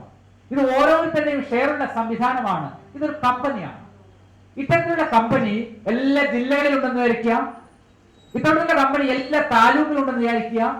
ഈ കമ്പനിക്കകത്ത് 10,000 അംഗങ്ങളുണ്ടെന്ന് വിചാരിക്കുക. അപ്പൊ ഇതിന്റെ നേട്ടം ഈ 10,000 അംഗങ്ങൾക്കും കിട്ടും. ഇത് എന്തോരം രീതിയിൽ ഗ്രോ ചെയ്യും. അവർക്ക് കാലിത്തീറ്റ ഉണ്ടാക്കാൻ ഫാക്ടറി ഉണ്ടാക്കാം, അവർക്ക് പാലിന്റെ ഫാക്ടറി ഉണ്ടാക്കാം, അവർക്ക് വെണ്ണ ഉണ്ടാക്കാം, അവർക്ക് പനീർ ഉണ്ടാക്കാം, ഐസ്ക്രീം ഉണ്ടാക്കാം. എന്തെല്ലാം പ്രൊഡക്റ്റുകൾ ഇതുമായി കണക്ട് ചെയ്ത് ഉണ്ടാക്കാൻ പറ്റും. അപ്പൊ നമ്മുടെ ചിന്തയും രീതികളും ഒന്ന് മാറ്റിപ്പിടിച്ചാൽ, നമ്മുടെ ആശയങ്ങൾ ഒന്ന് മാറ്റിപ്പിടിച്ചാൽ ജീവിതത്തിൽ വലിയ മാറ്റങ്ങൾ ഉണ്ടാക്കാൻ പറ്റും. സമാന ചിന്താഗതിക്കാർ വ്യത്യസ്തരായി നിന്ന് മത്സരിക്കാതെ ഒരുമിച്ച് ചേർന്ന് മുന്നേറാൻ ശ്രമിക്കുക. അപ്പൊ എല്ലാവർക്കും വിജയിക്കാൻ പറ്റും. എല്ലാവർക്കും വേണ്ടത് വിജയവും സന്തോഷവുമാണ്. അപ്പൊ വിജയിക്കാനും സന്തോഷിക്കാനുമായിട്ട് അവരെന്ത് ചെയ്യണം? അവർ ഒരുമിച്ച് ചേരണം. പരസ്പരം ആശ്രയിക്കുന്നവരായിട്ട് മാറണം. പരസ്പരം ആശ്രയിച്ചു കഴിഞ്ഞാൽ, പരസ്പരം ഒരുമിച്ച് പോകാനായി നമ്മൾ തയ്യാറായി കഴിഞ്ഞാൽ നമ്മുടെ ജീവിതത്തിൽ വിജയമുണ്ടാകും, നമ്മുടെ ജീവിതത്തിൽ സന്തോഷമുണ്ടാകും. ഇതാണ് എനിക്ക് നിങ്ങളോട് പറയാനുള്ള സന്ദേശവും കാര്യങ്ങളും. നിങ്ങൾക്ക് എന്റെ അത്യാവശ്യ കാര്യങ്ങളിൽ എന്നെ ബന്ധപ്പെടാം. പിന്നെ എന്റെ ചാനൽ സബ്സ്ക്രൈബ് ചെയ്യാം. പക്ഷെ വീഡിയോകൾ ഇഷ്ടമാണെങ്കിൽ, ചാനലൊക്കെ പുതിയ ചാനലാണ്, ഇപ്പോൾ തുടങ്ങിയതേ ഉള്ളൂ. ഞാൻ നേരത്തെ പറഞ്ഞു 31 വർഷമായി ഞാൻ ഈ മേഖലയിൽ ഉണ്ടായെങ്കിലും ഞാൻ ചില കാര്യങ്ങളിൽ നിന്ന് ഞാനും മാറി നിന്ന് പോയി എന്നുള്ള യാഥാർത്ഥ്യമാണ്. അപ്പൊ എന്റെ ചാനലിന്റെ പേര് ഗിരീഷ് മാസ്റ്റർ എന്നാണ്. എന്റെ പേരും ഗിരീഷ് മാസ്റ്റർ എന്നാണ്. എന്റെ ചാനലിന്റെ പേരും ഗിരീഷ് മാസ്റ്റർ എന്നാണ്. എന്റെ വെബ്സൈറ്റിന്റെ പേരും ഗിരീഷ് മാസ്റ്റർ എന്നാണ്. എല്ലാ കാര്യങ്ങളും ഫേസ്ബുക്ക് ആയാലും ഗിരീഷ് മാസ്റ്റർ ആണ്. അതൊരു ബ്രാൻഡിങ്ങിന്റെ ഭാഗമായിട്ട് കൊടുക്കുന്നതെല്ലാം ഗിരീഷ് മാസ്റ്റർ തന്നെയാണ്. കണ്ടുപിടിക്കാൻ നോക്കാൻ എളുപ്പമാണ്. എന്റെ നമ്പർ എന്ന് പറയുന്നത് താല്പര്യമുണ്ടെങ്കിൽ എഴുതാം, ആവശ്യമുണ്ടെങ്കിൽ വിളിക്കാം. ഫ്രീ ആണെങ്കിൽ ഞാൻ ഫോൺ എടുക്കും, ഇല്ലെങ്കിൽ വാട്സപ്പ് ചെയ്യാൻ പറ്റും. നമ്പർ ഇതാണ് 944720 5439 94 472 05439 94 472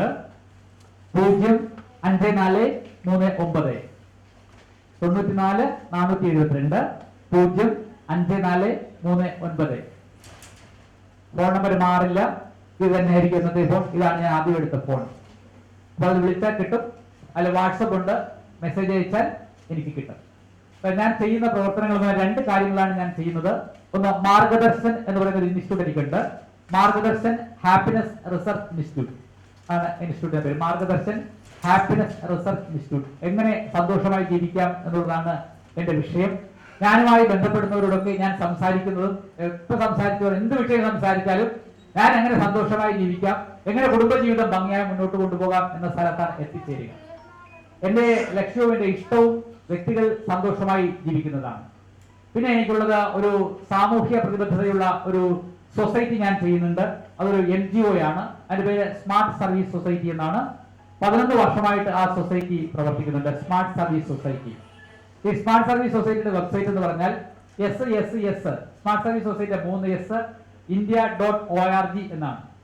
ആ സ്മാർട്ട് സർവീസ് സൊസൈറ്റിയുടെ ഭാഗമായിട്ട് ഇപ്പോൾ ഈ കൊറോണയ്ക്ക് ശേഷം ഒരു പുതിയ പ്രവർത്തനം കൂടി ചെയ്യുന്നുണ്ട്. ആ പ്രവർത്തനം എന്ന് പറഞ്ഞാൽ വായ്പയില്ലാതെ, പലിശയില്ലാതെ എങ്ങനെ സംരംഭങ്ങൾ തുടങ്ങി വിജയകരമായി മുന്നോട്ട് കൊണ്ടുപോകാം. അപ്പൊ മൂലധനമാണ് പ്രശ്നമെങ്കിൽ മൂലധനത്തിനായിട്ട് നിങ്ങൾ വായ്പ വാങ്ങാൻ പാടില്ല, നിങ്ങൾ ഒരാളിൽ നിന്ന് പലിശ വാങ്ങാൻ പാടില്ല.